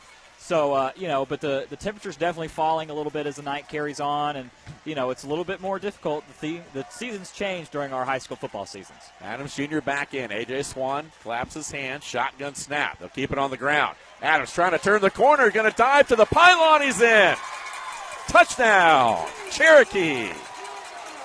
And the Warriors are on the board for the first time tonight. A 5-yard touchdown run by Keith Adams Jr., his 6th of the season. And the Warriors a PAT from a 7-3 lead. Hey, guys, sometimes you just kind of look at yourself in the locker room and go, what do we want to be this first drive? And I think they established that. And you said it, that's deflating for a defense to have that 7-minute drive, just run it down your throat. And as we said earlier, Keith Adams Jr., he does get stronger as the game goes on. It's like you made him mad. And I was talking nice about him, though. No, not you. Joel Stahl with the PAT, and it's right through there. So with 5:38 to play here in this third quarter, the Warriors are on the board for the first time tonight. They lead it 7-3 on the Sutherland Nissan scoreboard. We'll step aside for a 30-second break and keep the action. Actually, we'll keep the action right here for you, 5:38. And talk a little bit more about this one right here. I think it's been 10 minutes, though. It's been over 10 minutes. We got a cue back from the master control here tonight to keep it away from a break. I think they had some housekeeping going on there, but we'll wait till the next break. How about that? Let's talk about that drive. Opening drive, as Vaughn said, 5:38 left here in the third quarter, and Cartersville is yet to touch the football. No, you're right about that. I mean, that's the big thing is that now your offense is going to be a little impatient coming out here, and you hope that they're a little over-anxious and a little trying to overthrow things. Thank you, Ace of Spades, back on Master Controls. We got the stats coming in from this one. and 15 plays, 12 rush, 61 yards, 2 for 4 passing, 26 yards, 6 minutes and 22 possession. 6 minutes and 22 time of possession. Keith Adams, 9 rushes for 51 yards on that individual drive. Stahl with the right foot. Phillips with the return from the 4-yard line. We'll take it up across the 15. He's got a seam, 20. And still going up across the 25. Finally drug down at the 27. And Cartersville working right to left will have their first offensive series of the second half, trailing for the first time tonight, 7-3. Again, Cartersville, as we talked about, averaging 31.5 points a ball game, but just 3 points here tonight through over 2.5 quarters. Yeah, this has been impressive so far, and that drive from the Warriors was very impressive, and you feel that momentum shifting back to the Warriors now. Let's see if they can keep it away from the Canes, but I'm telling you, it's not an easy task with Tripp, Ross, and as Vaughn mentioned, Quante Jennings will probably get a whole lot of carries in the second half. And speaking of, Jennings with the first carry of this drive, always got some room to run, reaches the third level into the secondary, and will pick up 10, 11 yards on the quick hitter just right up the gut. And just like that, Cartersville establishes a little bit of a run game of their own. You kind of get a feeling of anything you can do, I can do better feeling going on in this one with the defenses so far and then the rushing attacks so far in this one. So a good run for a first down. Keep an eye on Jennings, and I tell you, this Warrior defense is going to have to toughen up in the middle. Twins to the near side. Jennings goes from the right to the left of the formation, and they will put it on the ground back to him, but wrapped up nicely and a minimal gain. Drives forward maybe 2 yards, but that's it. 2nd and 8, we'll call it, with 5 minutes to play here in this third quarter. And again, the Warriors trying to keep Cartersville behind the chains here tonight. And not a lot through the air. I mean, we talked about Phillips coming in, 23 grabs, 245 yards, 2 touchdowns. Ross, 16 grabs on the year. Slocum has also figured in the passing game, but there hadn't been a lot open downfield tonight for Tripp. And this time they'll throw a little tunnel screen here to the inside, and this time they got Ross, who was one man away possibly from housing it. But he will pick up about 10, 12 yards there, picks up the first down across midfield just into Warrior territory. Yeah, he did a good job on that one. They had the defense fooled completely on that one. The play before that on the run for a gain of 2, Alonzo Upshaw came in, made the tackle right in the hole there. So Alonzo having a big second half so far. Warriors with 3 down linemen defensively and 4 linebackers. And this time they'll hand it to Jennings. Left side, puts his head down and picks up 4 or 5 yards on first down and sets up a manageable situation. So now it's the Canes who are sustaining what could be a long drive here as they work it into Warrior territory, and now it's the Cherokee defense on their heels. Well, the Cherokee defense tends to toughen up in the red zone, so it's going to be interesting to see if they can keep this bend-don't-break mentality. Brayson Parker on the tackle that time. Cherokee scores a lot of different ways. They've done it defensively, special teams. Throw a lot of different looks at you. That time they showed blitz. This time going to fire over the middle. Oh, just a little bit too tall there. They had Evan Slocum wide open down the seam. And Tripp just overthrew that ball. Stratton, Tripp, both these quarterbacks tonight have let the ball sail out of their hands a little bit. And I'm wondering about the grip. A little bit of it's cooler, maybe a little bit of moisture in the air. And it's just looks like it's been a uphill battle for both these quarterbacks. It is, and even sitting up here, our hands are pretty cold for the first time in the season. So we're excited about that. Finally feels like football weather, but when you're trying to throw a football, it's not easy, especially when it's the first time you feel that way, because a lot of these teams practice in the afternoon. Cartersville with 28 points the last 2 times these 2 teams have played over the last 2 years. Only 3 tonight, though, with 3:47 to play in the third quarter. Here's Tripp going to throw a quick hitter. Ross, and a great open field tackle right there, just one-on-one. They slung it out, but Riley Lyons was all over it. Maybe a yard, and that's it. It will be 4th down. And with the ball at the 43, let's see what they decide to do here. They're going to show punt, but I wouldn't trust it on this part of the field. Riley Lyons right now, these defensive backs are absolutely incredible, rallying to the football and forcing the quick possession changes. Well, Cartersville, you like with the athleticism they have at the skill positions, one-on-one, you take those matchups. But they're just not winning them tonight. These great tackling here tonight by the Warrior defense, and now a little rugby-style kick into the corner. They're going to let this one fair catch signal made at the 11. And that's where it will be there. It looked like for a minute he was going to take off and run. Bad idea. But, well, as the Canes come back out here, I was really impressed with the defense there. As we mentioned, they did the simple things right. Bend, don't break. Brayson Parker came up, made a quick tackle on first down, and then you're able to limit the possession on second down, and then the third down stop by Riley Lyons was huge. So really excited to see what they can do here. You have to feel like if Cherokee has a similar drive to the last one, Cartersville's going to have to hurry up and try and figure something out because they'll be down by 2 possessions. You don't want to count your chickens before they hatch, but just something to look forward to if they can keep the ball rolling. Well, we know the Warriors established the ground game on that last drive, and they've got to go about 89 yards here if they want to duplicate their success from the last series with 3:02 to play in the third period. Man in motion. Oh, it's a low snap in the end zone, and Swan will just have to fall on it, and that'll be a safety. Wow.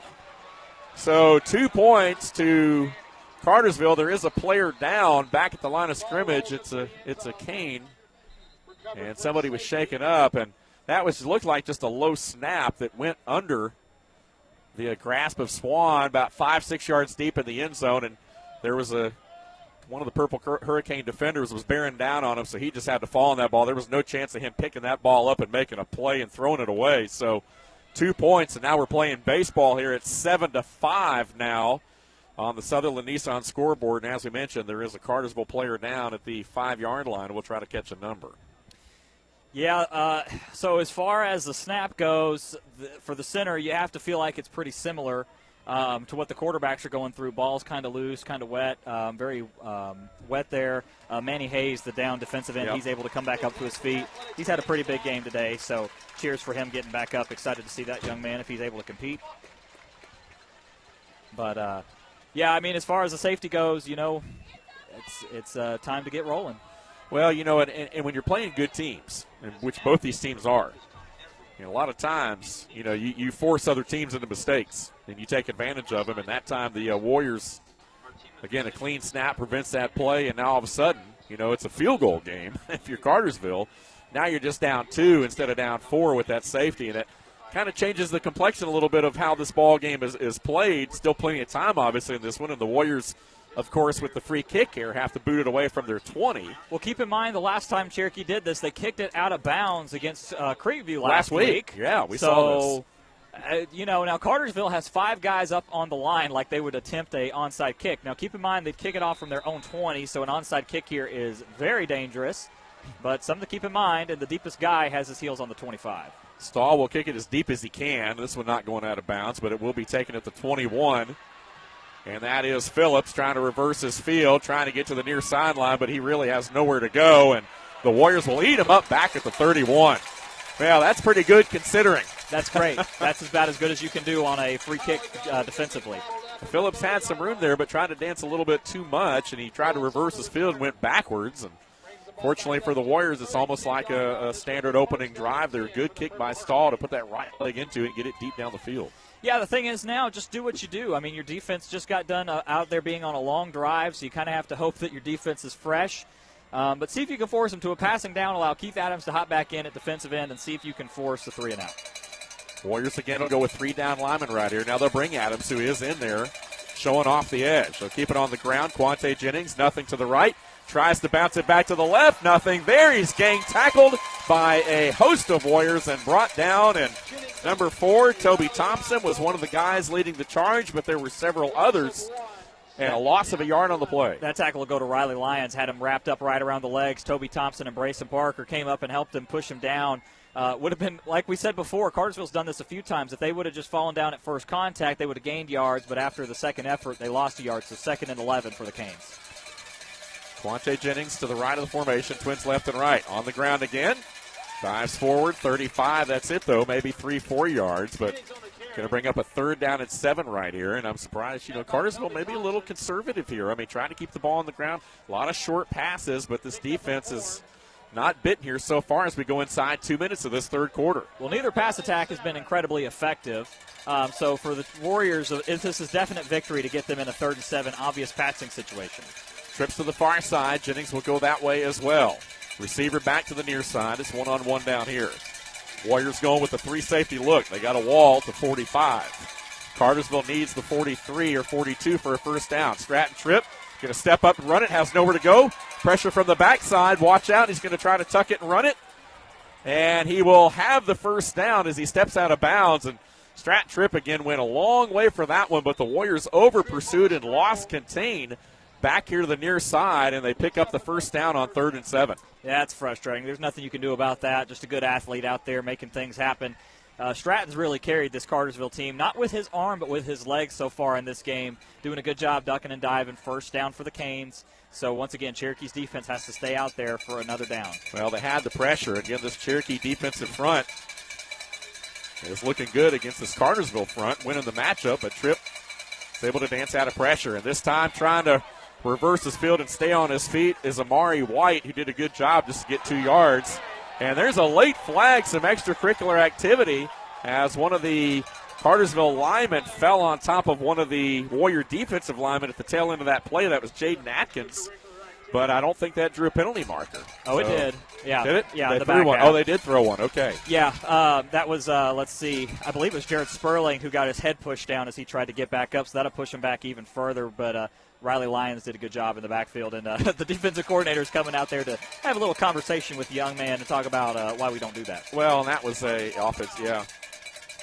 And that was after the play, so Yes. the down will stand. So Yeah. it'll be second down. And then, of course, with the penalty yardage here, it'll be second down. It was better definitely than a personal 20. foul. Yeah.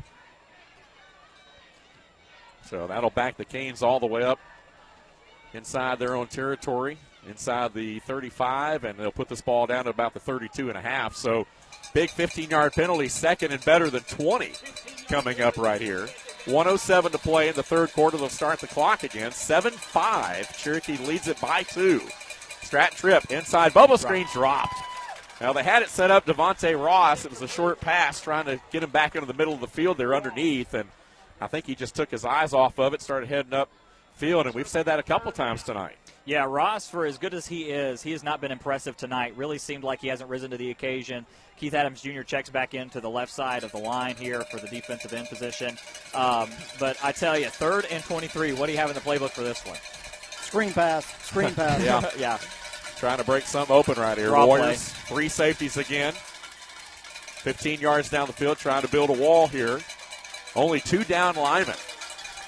But they've got Adams Jr. off the other side as well. They're going to keep it on the ground, and that's just trying to get what they can there to set up a punt. And Amari White, he didn't get much. He only got about 2-3 yards of that back. So Cartersville will show punt once again as we go inside a minute here of this third quarter.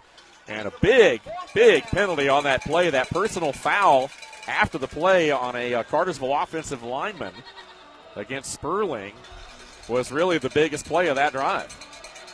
Yeah, it was, and that's what pushed them so far back. And that's, for as good as these teams are, Cherokee came in against Creekview and looked a little undercoached to me.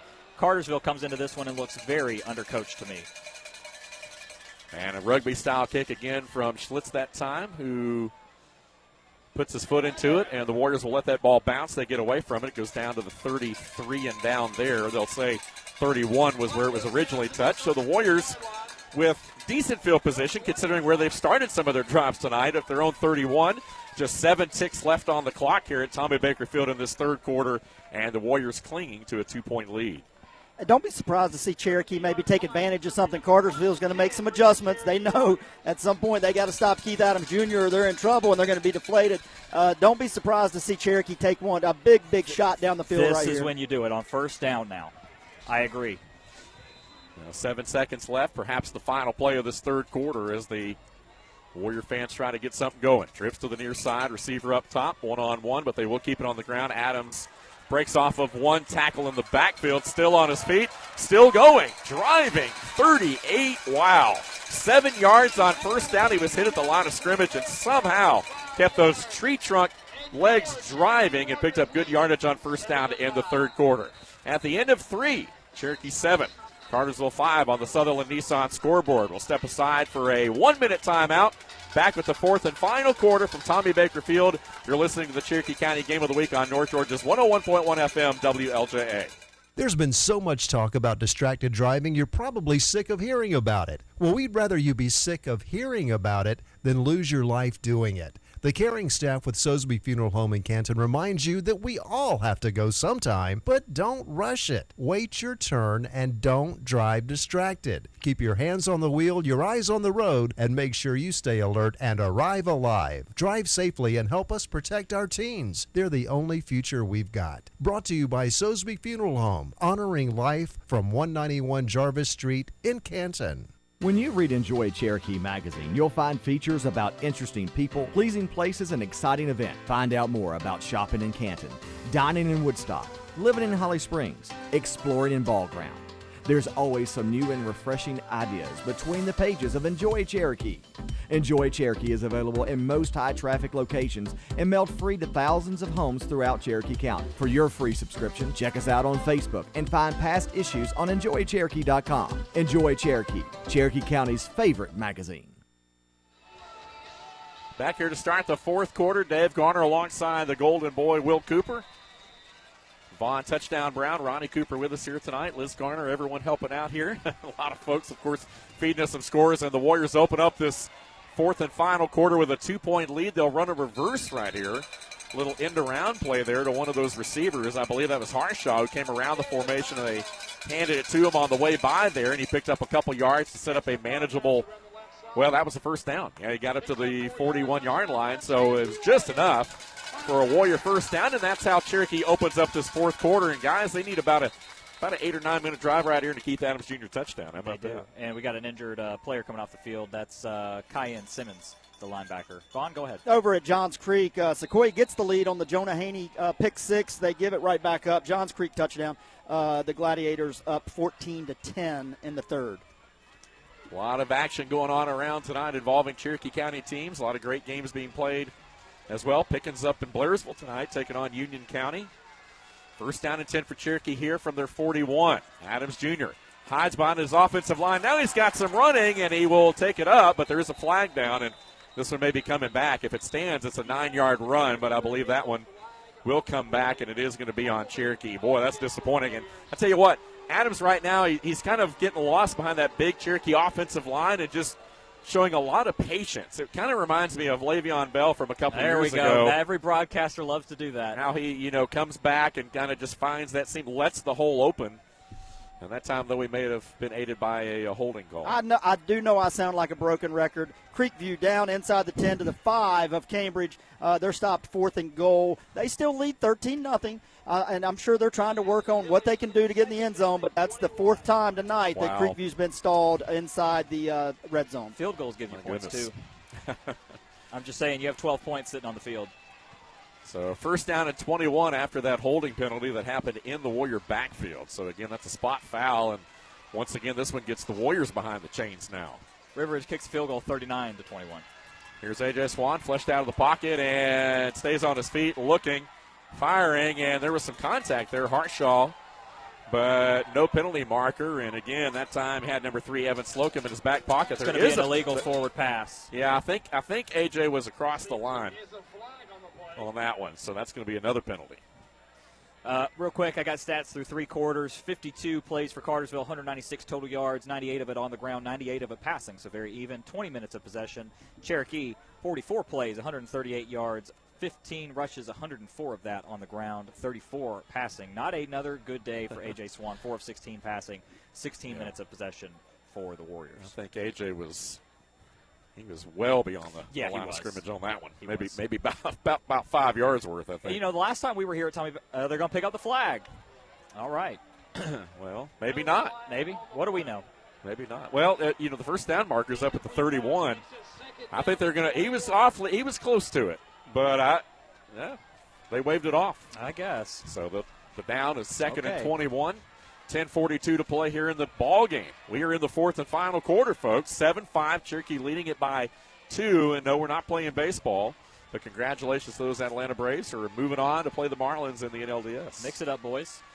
Second and 21. A.J. Swan trying to set up a little screen here to the backside. Bacher breaks a tackle. He's got room. One man to beat. Tripped up across the 40. Good open field tackle by Evan Slocum that saved a much bigger gain. But that does get the Warriors in a third and manageable instead of second and 21.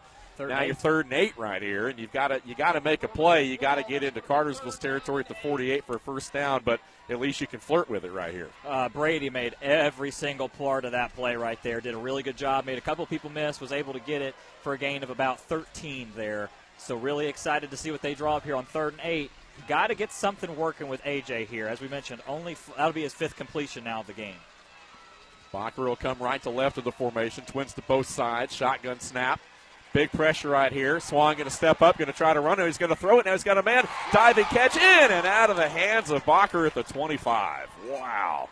Had that ball in his mitts and just couldn't quite hold it. His body making contact with the ground. There is a penalty marker back, though, at the 45, and this is going to be an illegal forward pass. I thought the same thing. There. So that one, indeed, Swan was across the line there, and it will be a 4th down because that's, again, that's a loss of down that goes with that. So it will be 4th down, and the Warriors will have to punt it away here. Over there at Cambridge, the defense kind of said, offense, we'll show you how to do it. After the being held on 4th down, strip sack in the end zone by the defense. PAT block, though, 19-0, Creekview over at Cambridge. Well, that might be why they don't kick field goals.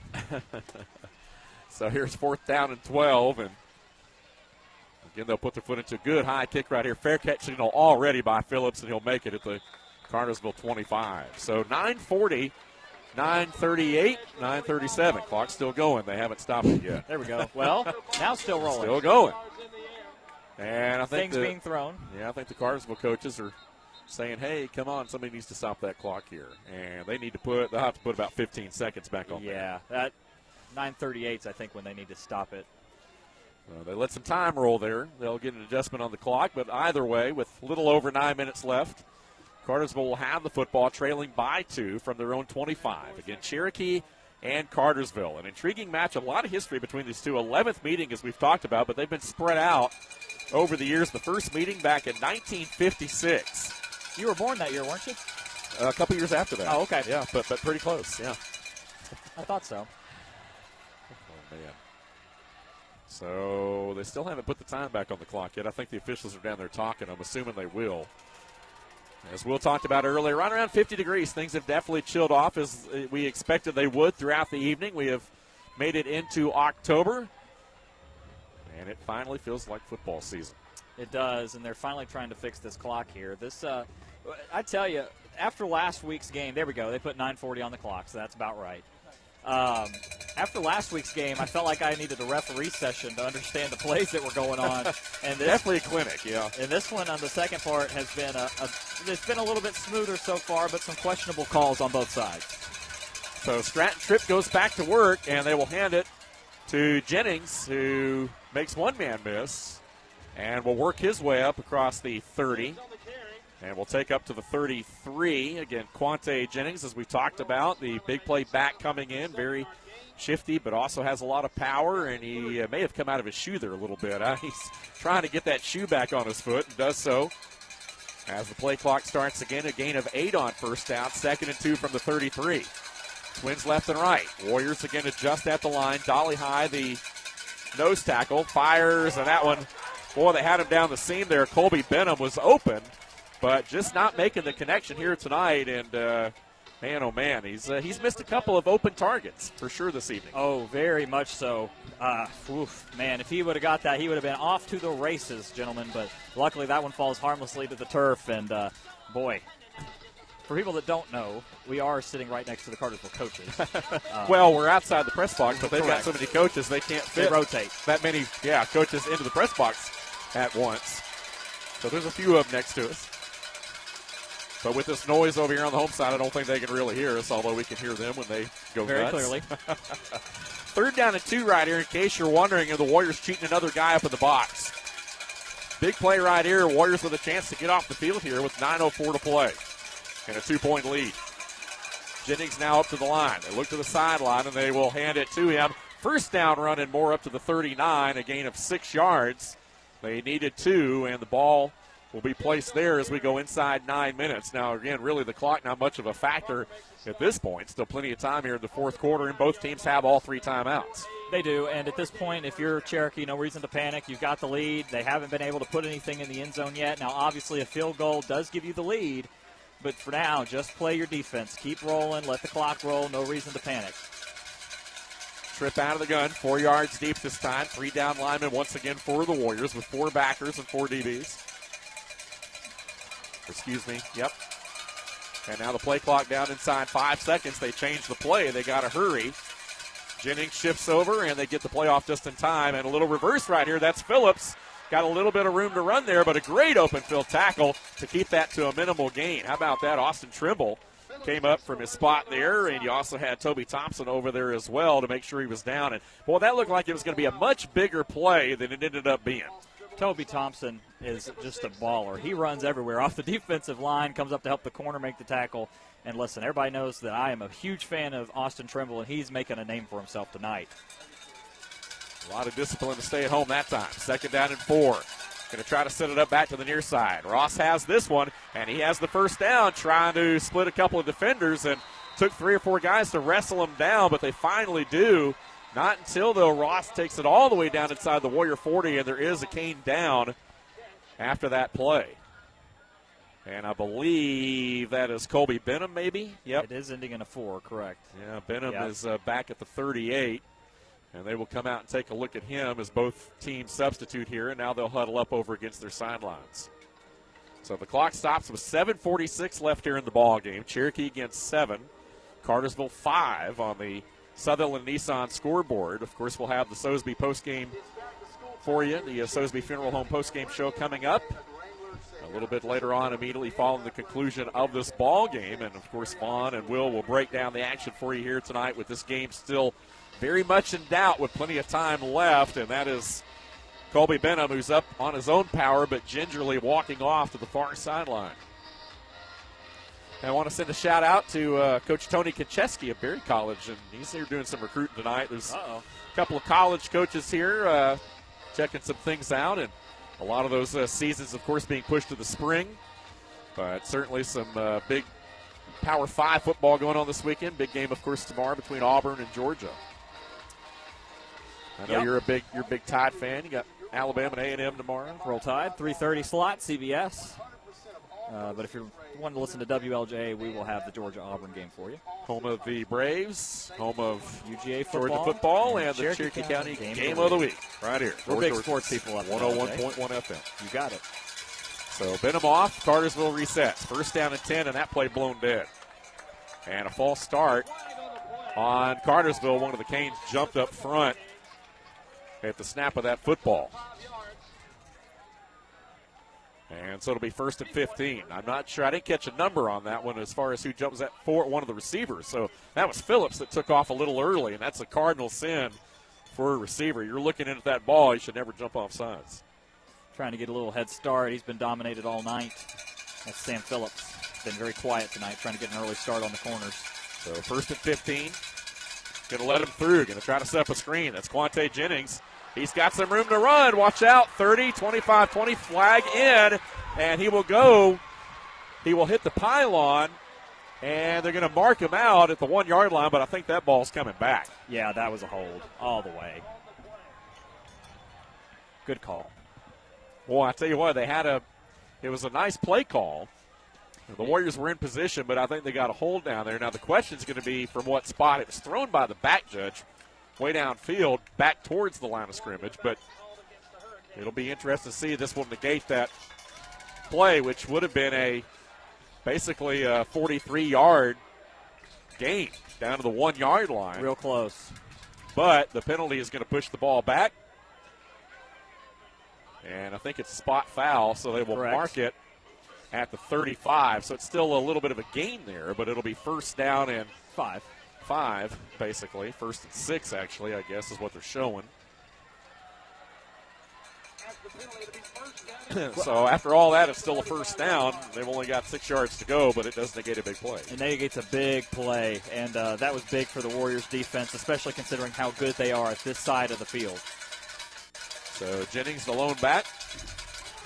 And they will hand it to him right up the middle, and had a little bit of confusion. I think the receivers just kind of froze. They didn't even go downfield and block, and it almost looked like the play was blown dead there for a second. You had basically the front seven. You had the kind of the middle of both teams were the only ones that were really playing there for a minute. Yeah, Cartersville, to me, this entire game just hasn't looked to be on the same page. They look like they've been off a step with their receivers. The assignments have been missed, most part. It's a big reason why Cherokee's still in this game.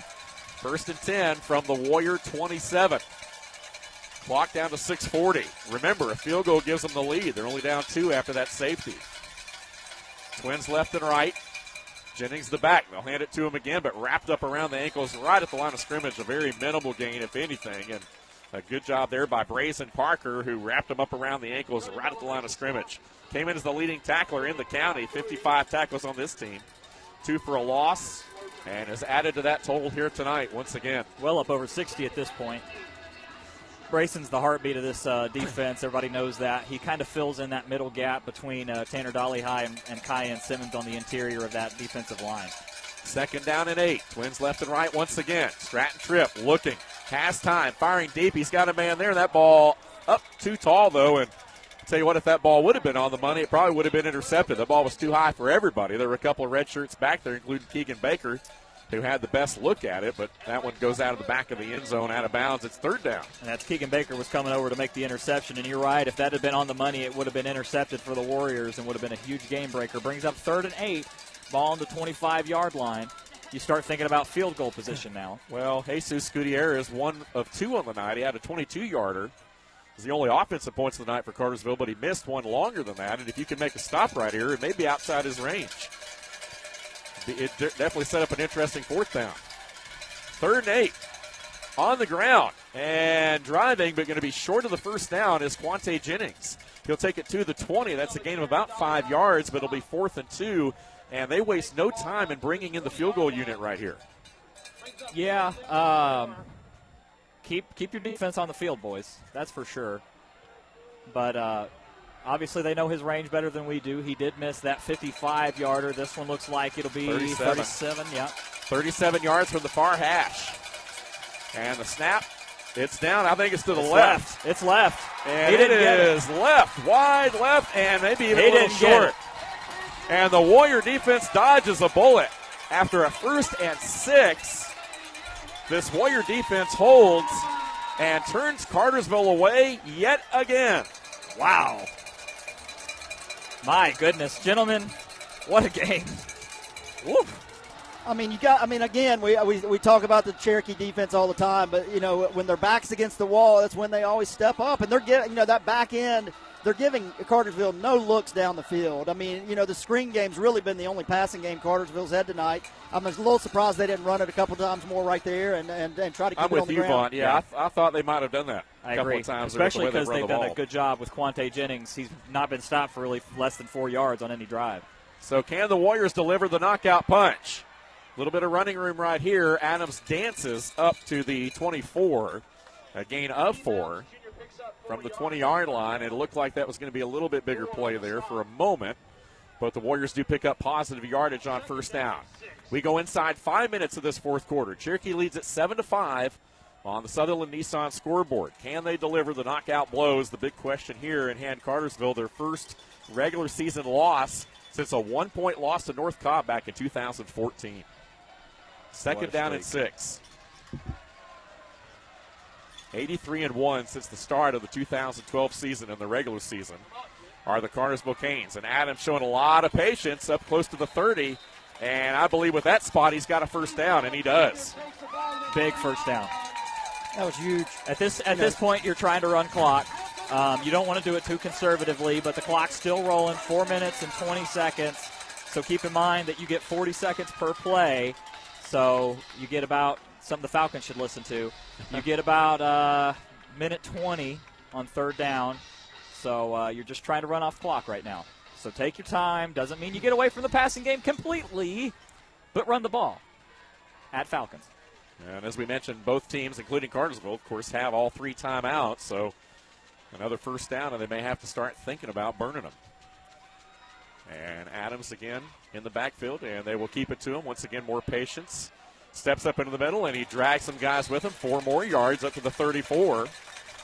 And once again, that clock continuing to roll down to 3:40 and counting. And there's, again, plenty of time here to let that play clock run down from 40 seconds, as Will mentioned. So they're going to take a lot of time off the clock here. And if you're Cartersville, you got to think now, if they make a stop right here and get the third down, or maybe they'll wait till after third down to see what happens. But you got to think at some point they'll be calling those timeouts. Vaughn, what you got? We got a final over at Johns Creek.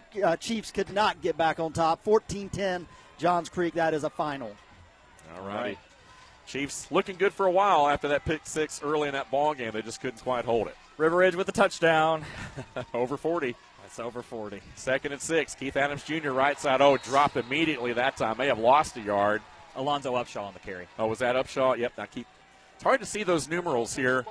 Not a lot of light-colored trim around those dark numerals on those darker red jerseys, but clock does keep running, and I think the Warriors are content. They want to run the football. They want to run the clock right here, and they've got it inside 3 minutes now. It is third down. Now, if they don't get it right here, Cartersville more than likely will burn a timeout. They've got all 3 of them, but Warriors are going to try to run this clock down as far as they can. Oh, boy, I don't know what you do here. 3rd and 6, it's real difficult. Do you run the ball? Do you pass it? Keith Adams, a little reverse. Coming back near side, they've got room. Adarius Harshaw, he's got a blocker. Midfield, 45, 40, still on his feet and goes out of bounds all the way down at the Cartersville 33-yard line. No flags, and the play will stand, and that might be the dagger right there. Now, Cartersville has all 3 timeouts. We saw that play against Carver, and it looked like the backside blocking on that one was even a little bit better than they had against Carver. Gave him room with one man to beat. Harshaw time. Justin Pierce, offensive coordinator, dials up the play of the game to this point. Nathan Simmons and Ryan Chanley just released out to the left-hand side, made tons of room for Adarius. The only thing I would have told him is don't go out of bounds, but that's okay. Start running some clock. So here we go. If you're Cherokee, you got to take care of the football right here. This is run all the way. You and can tell try by the and find field goal position. Harshaw to the near side, and they're going to snap the ball. Keith Adams Jr. will hold it. He's got room to the right side. 25-20. He may go. It's a foot race. Adams, touchdown. Once again, no flags down. Adams, 2 rushing touchdowns tonight. Make it number 6 and number 7 on the year. This one from 30 yards out. And the Warriors lead it 13-5 pending the PAT. And this is a big PAT right here because you want to make it a 2-possession ball game. If they make the PAT right here, you have to think that this is just about the ball game. But if they don't make this, it's still technically an 8-point lead. So, again, it's still a 1-possession game. So, Joel Stahl in for the PAT. The snap, the hold, the kick is up, and it is good. 2:05 left in the ball game. 14-5. The Warriors lead it on the Sutherland Nissan scoreboard. 30 seconds, and then back with the remainder of this one. You're listening to the Cherokee County Game of the Week on North Georgia's 101.1 FM WLJA. Damn, y'all, Cherokee's legit. That defense is unbelievable. Woo. All right, we'll keep the action right here for you. 2:05 to play in this ball game, and upset alert time perhaps here at Tommy Baker Field.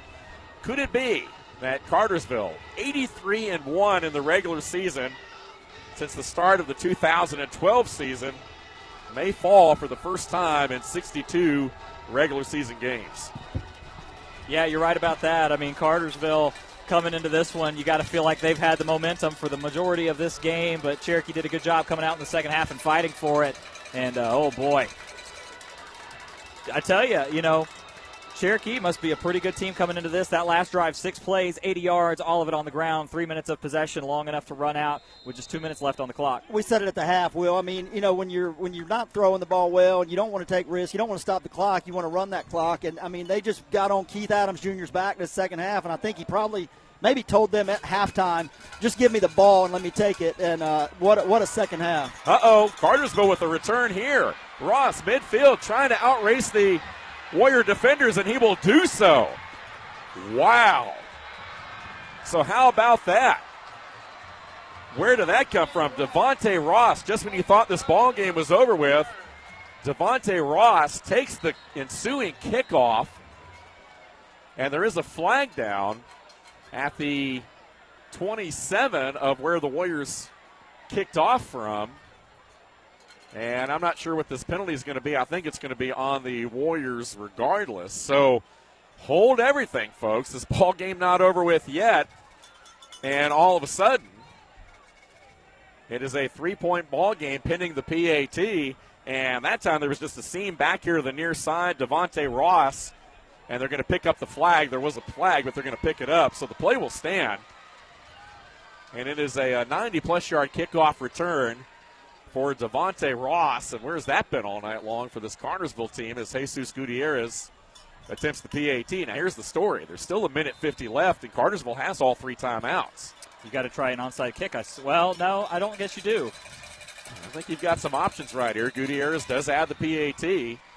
And it is 14-12. So it's back to a 2-point ball game, and we're right back where we were 10 seconds ago. Or 14 seconds ago. And now all of a sudden things are interesting again. So just when you think that this ball game is over with, it's not. A special teams breakdown. And how, I guess, unspecial have special teams been over the last couple? We've seen some crazy things. I mean, the Warriors did score a touchdown off of special teams last week, but now, all of a sudden, if you're the Warriors, you got to get that hands team in there. Yeah, you do, really quick. That was a 96-yard touchdown return. 15 seconds took off the clock there. So, woo, boy, nothing's easy in this world. And Cherokee not making it easy for anybody right now. A lot of heart rates going up and down and up and down. And they will get the hands team out here. I suppose that if you're Cartersville, you might as well go for the onside kick, but you know, it really depends on how you're feeling about your defense. I think your defense is probably a little bit gassed from what we've seen. I agree. They haven't shown that they can stop Keith Adams right now, and those 3 timeouts, even with 1 first down, it's ball game. So they have to take the chance here. So here we go. It actually looks like Andrew Izaldi is the one that's kicking it. And this ball is going to sail out of bounds. So that was not what the Canes wanted right there. Elizalde just booted it. They had it over here on the near hash, and he kicked that ball trying to get the bounce, but that ball went airborne. And are you allowed to decline that penalty? Sailed out of bounds. Because it would push you back to the 40 if it's not declined. Well, they want to take the ball, though. You know, they don't. When it goes out, I don't think you got much of a choice there. You want to take that, and so here's the thing. Minute 50, you obviously know, especially if you're Cartersville, you know what they're going to do. The Warriors are going to run the football. You know you've got to stop number 3 right here, and if you're Cherokee, you got to make sure you have crisp exchanges. And if nothing else, you got to try to at least pick up 1 first down here. You know that Cartersville, obviously, with 1:50 left, they've got to use their timeouts here in this situation, so they're going to burn them. But if you can pick up a first down conceivably, the ball game is over with. Only need 1 first down. So here we go. Lots of weight on that offensive line right now. Here we go. Keith Adams Jr. dancing around, and he's tripped up. Picks up 2 yards, maybe a yard or 2, but Cartersville will burn their first of 3 timeouts. 1:42 showing on the clock right here. And the Canes breathing new life. Now, again, the offense will come over to the field, talk to Coach Josh Shaw. The ralliest guys here, and they're saying, look, all we got to do is hold our blocks for another play or 2 right here. We pick up that first down, the ball game's over with. Boy, this thing coming right down to the end. You want that kickoff back because, and that's one of those things where you got so much trust in your defense. Just let that defense come out there and do what they do because Cartersville's had nothing downfield tonight. But, hey, that's part of the game, right? And as part of the keys to the game was there's a quirky special teams play that could change this game. Yeah, and especially when you look at Cherokee recently, they had to down the ball in the end zone for a safety against Creekview last week, and then they kicked the pursuing free kick out of bounds and gave them the ball at the 40. All this back and forth that we've been going through. Adams again. He's got the outside. Cartersville loses the edge. A flag comes flying down, and I think this is going to be a hold on Cherokee. However, still second down. So, really, to be honest with you, conceivably, and Cartersville, again, they want the clock to stop. It finally stops. A couple seconds come off the clock there. And so, really, to be honest with you, it does hurt you because you're close to a first down, but if nothing else, at least you get an extra snap here. Yeah, but I think at this point, I'm looking at the silver lining. Yeah, of course. No, I understand. And they are going to add some time back. Unfortunately, that would have been really right at that was close to a first down run there by Adams. Close. Yeah. And now, look, there's no reason to go to the pass on this. You can't. You're going to have to make them use their timeouts, punt, pin them deep, let your defense do what it's done all game. But here, I don't really know how you stretch the field enough to get that first down unless Keith Adams just is able to break one. River Ridge all over Chattahoochee tonight, as we've talked about. Sequoia's already been defeated tonight. Look out for that middle screen to Keith Adams that's been successful in a couple games so far. High percentage throws if you're going to make a throw. Harshaw to the near side, trips that way. Second down and 20-something, and now the play going to be blown dead. And I think Coach Shaw over here on the near side, and I think they were trying to get the snap off, and I think they were trying to say, I think the clock went to 0, the play clock, but I'm not sure it ever got reset. I think that's what the Warriors are saying, but let's check it. I don't see a penalty marker. There was a timeout, of course, after that play, I think, right? Or not? I guess the penalty, I think the penalty.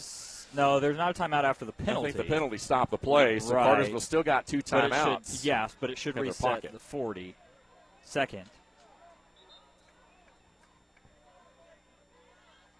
And the head man here, the white cap here, communicating with the press box, and the clock operator here to try to set it to something.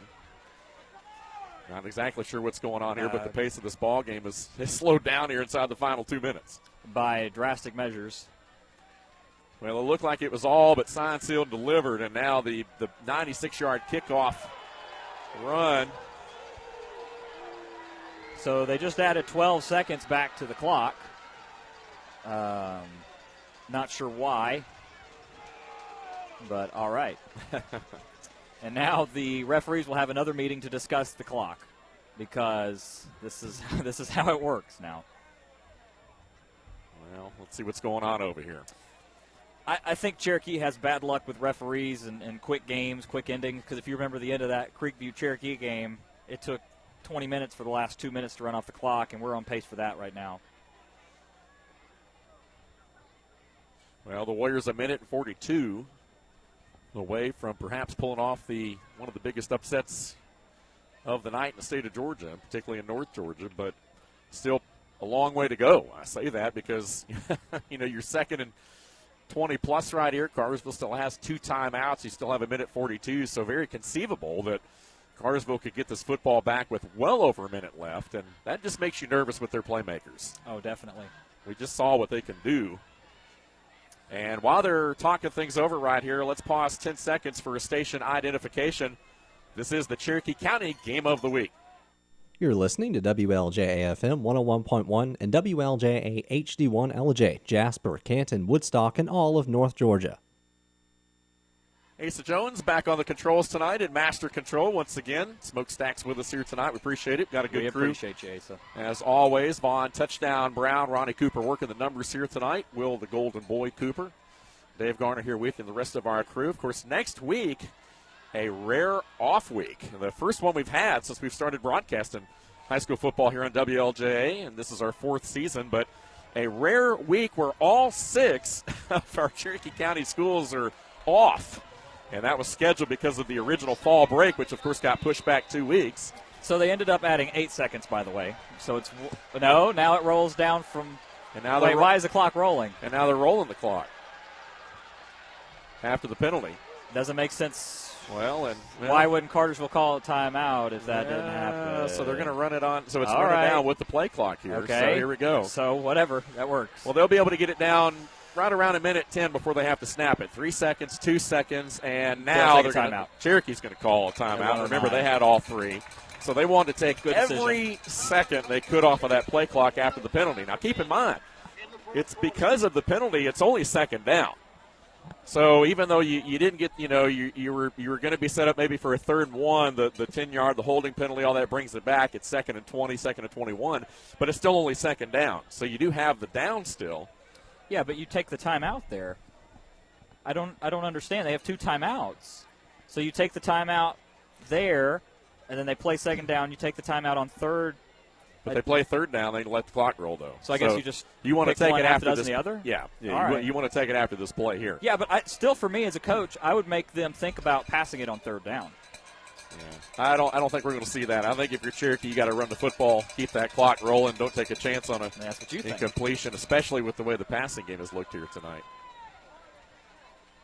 Who are you, Steve Sarkisian? Exactly. Tony Romo up here. Jim, I don't know. Second down and 21. Here we go. 1:09 showing on the clock. Warriors leading by 2, 14-12, and the football. Keith Adams Jr., they'll just stay conservative. They'll run it into the middle. And Cartersville will indeed burn their second timeout. They'll have 1 left, and the clock stops at 1:01. And they probably could have stopped it at 1:03. 2 more seconds rolled off, and the Cartersville coaches went nuts again. Oh, boy. This has been a train wreck guys, for the clock last operator. week, this week, I mean, you just got away with these crazy endings, man.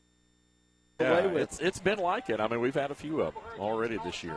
So now if you're obviously 52-27. Yep. So maybe a yard or two in that play, still third down about 20. For all intents and purposes. So, obviously right here, you're not, more than likely, you're not going to pick up the first down. So, run the football right here, at least force Cartersville to burn their final timeout. And you punt this ball. Ball's up at the 43. So conceivably, if you're, Cartersville, they may decide they want to either set up return. They may want to come after it. But assuming that Cherokee doesn't pick up the first down right here, they're going to call a timeout with just a tick under a minute. You're going to punt the ball to them and try to get them down inside their 20 or 30 maybe with a decent punt. I would assume they set up the return, given their dynamic ability and the ability to return the kickoff the play before. So here we go. You'd like to see him pick up maybe 10 yards here and get some field position. Once again, Adams Jr. trying to turn the corner, picks a little bit of a hole there, and will run some time off the clock. Cartersville will indeed burn their final timeout after about a 6-yard gain. So the ball up close to midfield. They're going to mark it at the 49 of Cherokee. So the Warriors will punt this ball from midfield.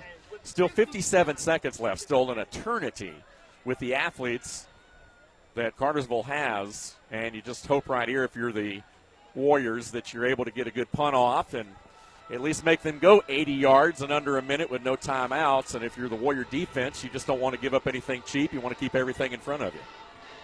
That's the whole key. Do the simple things right. And punting recently for the Warriors, man, it's not been simple.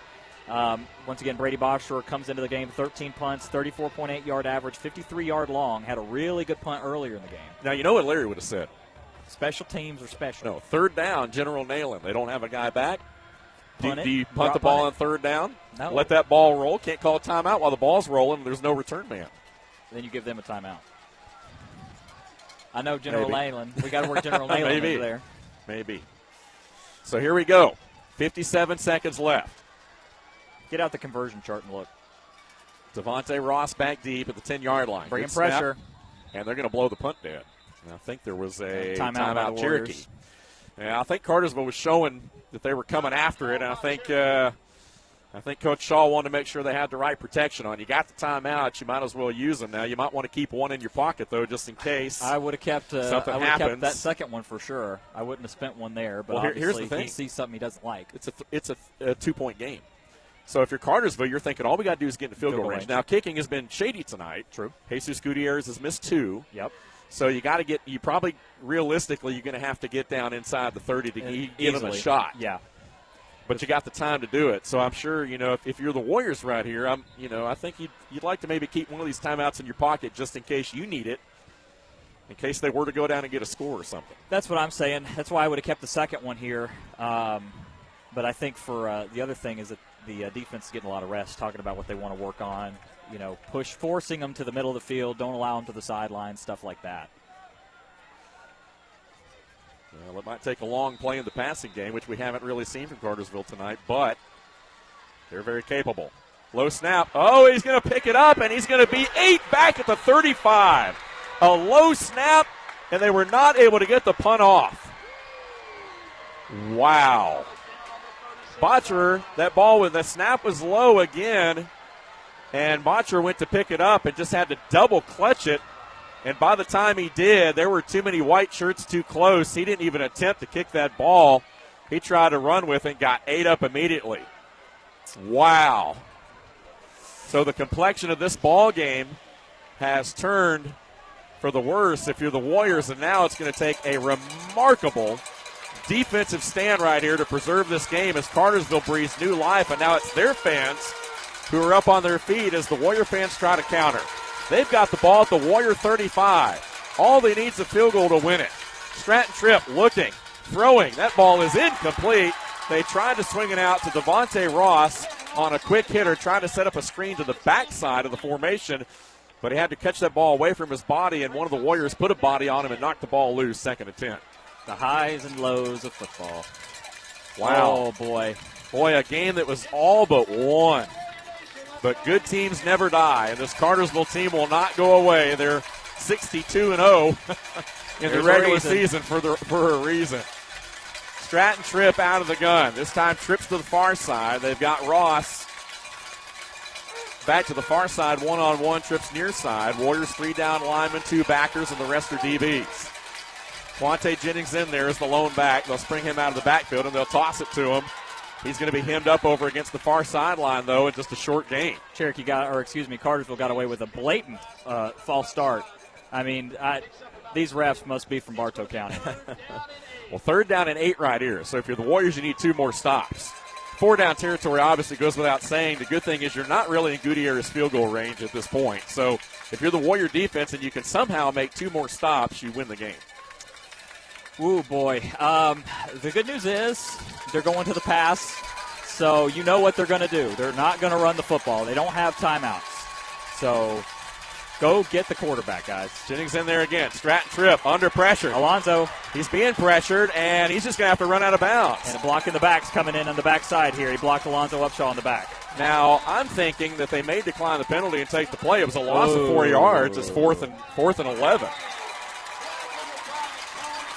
Yeah, you probably have to decline this. You got to make it 4th down here. You do. But, boy, I don't know. That puts them – wait, let's see. They're going to accept it, aren't they? They're going to accept it. They are. Yeah, trying to get him out of the field goal range, I suppose. Yeah, they don't want to flirt with it. Well, it's not bad. I mean, this is a big penalty. So it does push the ball back all the way across midfield to the Cartersville 47. Yeah, I like that idea. Yep. Now just play prevent. Now, was that a loss of down? The scoreboard showing 3rd down. Okay, there we go. They had it 4th down for a moment. So 3rd down and 27 right here. Same formation, Tripp's near side. Tripp, pressure backside, flushed out of the pocket, trying to get rid of it. There's going to be another hold. Now that ball was caught but out of bounds. And they'll decline this one. And now there's only 28 seconds on the clock. Another hold on the outside, but they'll decline it. You know, Keith Adams Jr. in there again. He had room over here to run, but you had somebody tracking him down from the backside. He was not going to get many yards, even if he got a couple, because of Keith Adams Jr. Coach going out there to discuss it. I imagine you have to decline this, right? It brings up 4th down and forever. I mean, he's trying to talk to his guys. Yeah, decline for sure. So they are going to decline the penalty right here. They are going to make it 4th down. So it's 4th down. Yeah, it's 4th down. Yeah, it's 4th down. They decline the penalty. With the decline penalty, brings up 4th down. And the ball is at the 47, same spot it was before. Yep. So they've got to get it down to the Warrior 25. But here's the deal. There's only 28 seconds left, too. Yeah, bring your prevent defense in. So here we go. Same formation. Tripp's near side. They've got Devonta Ross up top. Quante Jennings will stay in at running back. 4th down, 27. Warriors build a wall, and now they're going to call a timeout. They're going to burn their final timeout. Defensively, talk about it. Can't take him home with you. Yeah, nope, and take him home. I wouldn't be surprised if they bring in some taller receivers and stuff like that. try and just get a little bit of size in case there is a jump ball. I don't with that number 3 from Cherokee in there at defensive end. I don't know if he's going to have time for his receivers to get that far down the field. Drop 10, rush 1. Right? Yeah, Steve Adams Jr. You rush 1 and you drop 10. They're going to try to get Quante Jennings short pass in space and see if they can just keep them spread out. Yeah. Just keep everything in front of you. That's the old adage that we were taught, and I'm sure you've heard the same thing. Doesn't matter what it is, keep everything in front of you, rally to the ball, come up and make the tackle. So you guys had Creekview at Etowah. Yep. Incredible ending. You had the ending last week, and you got it this one. So, hey, if everything holds course this year, we're going to see some exciting games. Believe you me, we normally don't get games like this. This has been incredibly stressful on me. Well, it's not over with yet, that's for sure. Cartersville I'm going to enjoy the bye week. I know. We all need a football. You think the football teams are emotionally exhausted. We're emotionally. I don't know about the broadcast crew. So we're just as involved, man. So here we go, the timeout. Cartersville's offense on the field. Warrior defense, they will rush 3, but everyone else way off the ball. 4th down to 27. The ball for Cartersville at their 47. They need the Warrior 25 for a first down. Only rush 2. Here's the pressure. Going to heave this ball up in the middle of a lot of red shirts, and it is going to be, oh my gosh, it's going to be caught, but then it's fumbled, and then it's picked up by Cherokee, and the Warriors have the football. What is happening? What is happening? Oh, my goodness. Cartersville made the catch, and they're going to say that he made the catch somehow. Wow. So they call it a fumble. So I think they call it a fumble. I think they're going to say it's Warrior football. Don't show that replay again on the Jumbotron. They're going to show it on the Jumbotron now. Everybody went Cherokee, up for that ball. Hurry up and snap it. I know there's no review, but I don't want them to huddle. Wow, that is crazy. So he was trying to reach out. He was not down, guys. He was trying to reach out. Oh, boy. Yeah, that's crazy. I mean, he was going to the ground and was holding the ball out away from his body for some reason. I don't know why. And maybe he felt like, if you're I don't know. Maybe he felt like there was less time on the clock, and he was maybe trying to flip it to a. It's poor coaching, is what that is. Oh my goodness, I'm not sure. Wow. Now so anyway, officials timeout. So they're going to say. So they threw up a prayer, and it worked. There was about 5 red shirts that went up for it, but somehow or another that ball sailed on him, and it landed right into the hands. Was that Phillips? Yeah. Yeah, they just all overplayed. They all overplayed it and squeezed in, and Phillips caught it. But now one of the Warriors was able to tackle him right inside the 10-yard line, and as he was going to the ground, he extended the ball out away from his body for some reason, and the ball came flying out of his hand, and then one of the Warriors came over and scooped it up and started back the other way with it. They fell on the ground, but they're going to say this is going to be Warrior ball. They're going to down it at the 5-yard line, and that is going to be the ball game. Wow. What just happened? I'm not even sure what happened. That's unbelievable. Wow. Now, the Cartersville coaches were saying that he was down, that they were saying that he was already, he had a body on the ground there when that ball popped loose, and it may have been the ground that could have very well caused the fumble. It was a bang play. Wow, the Warriors already off the field. No handshake, obviously, with COVID here tonight. And the final score of this ball game. They're trying to get the referees out of there before the Cartersville staff gets to them. I mean, that's a whirlwind finish right there. That's My something. God. 14-12 the final. Cherokee wins it by 2 as Cartersville loses their first regular season game since a 1-point loss against North Cobb, 27-26 back in 2014. And just the second loss in the regular season for Cartersville since the start of the 2012 season. Unbelievable. Cartersville coaches just walked by here and said that was one of the worst calls they've ever seen. Hey, if you're not used to losing in the regular season, it ain't fun, especially in a game like this. Yeah, you ain't kidding. Unbelievable. Wow. Well, what an emotional way to finish this. But I'm sure you talked about it earlier, Will, a coaching moment. There were a couple of them in this ball game.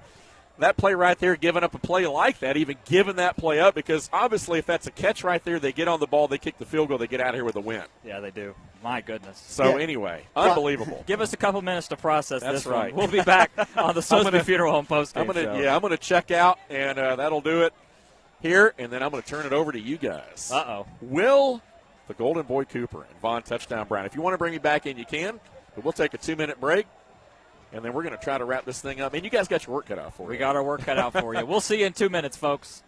There's been so much talk about distracted driving, you're probably sick of hearing about it. Well, we'd rather you be sick of hearing about it than lose your life doing it. The caring staff with Sosby Funeral Home in Canton reminds you that we all have to go sometime, but don't rush it. Wait your turn and don't drive distracted. Keep your hands on the wheel, your eyes on the road, and make sure you stay alert and arrive alive. Drive safely and help us protect our teens. They're the only future we've got. Brought to you by Sosby Funeral Home, honoring life from 191 Jarvis Street in Canton. Ladies and gentlemen, here's Victoria speaking for Woodstock Furniture Outlet and Woodstock Mattress Stores. Hey y'all, it's Victoria at Woodstock Furniture and Mattress Outlet. Now we know during post-COVID everybody's raising their prices, not us. And at Woodstock Furniture and Mattress Outlet we have the best 0% interest-free financing available. Come and see us at the furniture store in Akron, Hiram, Rome, and come and see our mattress-only stores in Canton, Kennesaw, and Douglasville and get the best savings. I want to make sure that your money outlives you and that you don't outlive your money. Hi, I'm Dave Garner, your local Woodman Life representative. When I'm not broadcasting, I'm doing my best as a poverty prevention specialist to help protect families from financial hardship. Call or visit me online today and see how I can help you and your family stay protected through needs-based life insurance and retirement options. Insurance protection, financial security. That's Woodman Life, standing strong for over 130 years. Game on! Football's back, and we're celebrating at the all-new Sutherland Nissan Cherokee County. Get game-winning offers right now. Drive the best-selling 2020 Nissan Rogue, or check out the redesigned 2020 Sentra. If you try it, you'll buy it. They're that good, fun, and affordable. Catch the savings now before they're gone. Only at the all-new Sutherland Nissan Cherokee County, across from the Holly Springs Walmart. Online at NissanNorthAtlanta.com. Remember, if it doesn't say Sutherland, you paid too much. Welcome back to Tommy Baker Field, the site of the Cherokee Warriors, who moved to 5-0 and hand the Cartersville Purple Hurricanes their first loss since September the 5th of 2014. Where were you on September the 5th of 2014? I was a freshman in high school. Boy, it has been a long time coming, and it was not easy for anybody, and it was a hard-fought battle. A lot of respect goes out to the Cartersville Hurricanes, but the Cherokee Warriors pulled this one out. Let's run over some final totals for you. Cartersville, 69 plays, 303 yards, 134 of that rushing on 28 attempts. They attempted 32 passes, completed 17 for 169 yards, 15 first downs, 12 penalties for 103 yards. Cherokee, 60 plays, 228 yards, 27 rushes, 181 yards. Only 5 completions on 18 attempts, 47 yards, but found a way to win. 11 first downs, 9 penalties with 74 yards. 1 turnover per team, both of those interceptions. And got to be the player of the game, for me at least. It's Keith Adams Jr. coming into this one. And, 28 rush attempts, 154 yards, and 2 touchdowns for that young man. What a game by Keith Adams Jr. What a game by these Cherokee Warriors. Folks, they just got put on the map in a big way. I mean, you got to have resilience, right? And you got to win games. Sometimes maybe you shouldn't have. And they tried to give that thing away a couple times, but just kept, depending on that defense. Obviously got a play there at the end that was very, very, very fortunate. But, the second half offensively for Cherokee was kind of odd. They just literally marched right down the field, get it back. They have the safety. Then they get 1 first down. They third possession, they get another, 1 first down the 4th possession. So, after that first drive, really never did anything but kind of try to chew clock. But I think we can't, the county can't, say enough about that Cherokee defense once again. You gave up 10 points. I know they scored 12, but that was a safety on one of them. So, once again, 10 points allowed by this team and scored 14 points on a Cartersville team that came in allowing 9.5 points per game.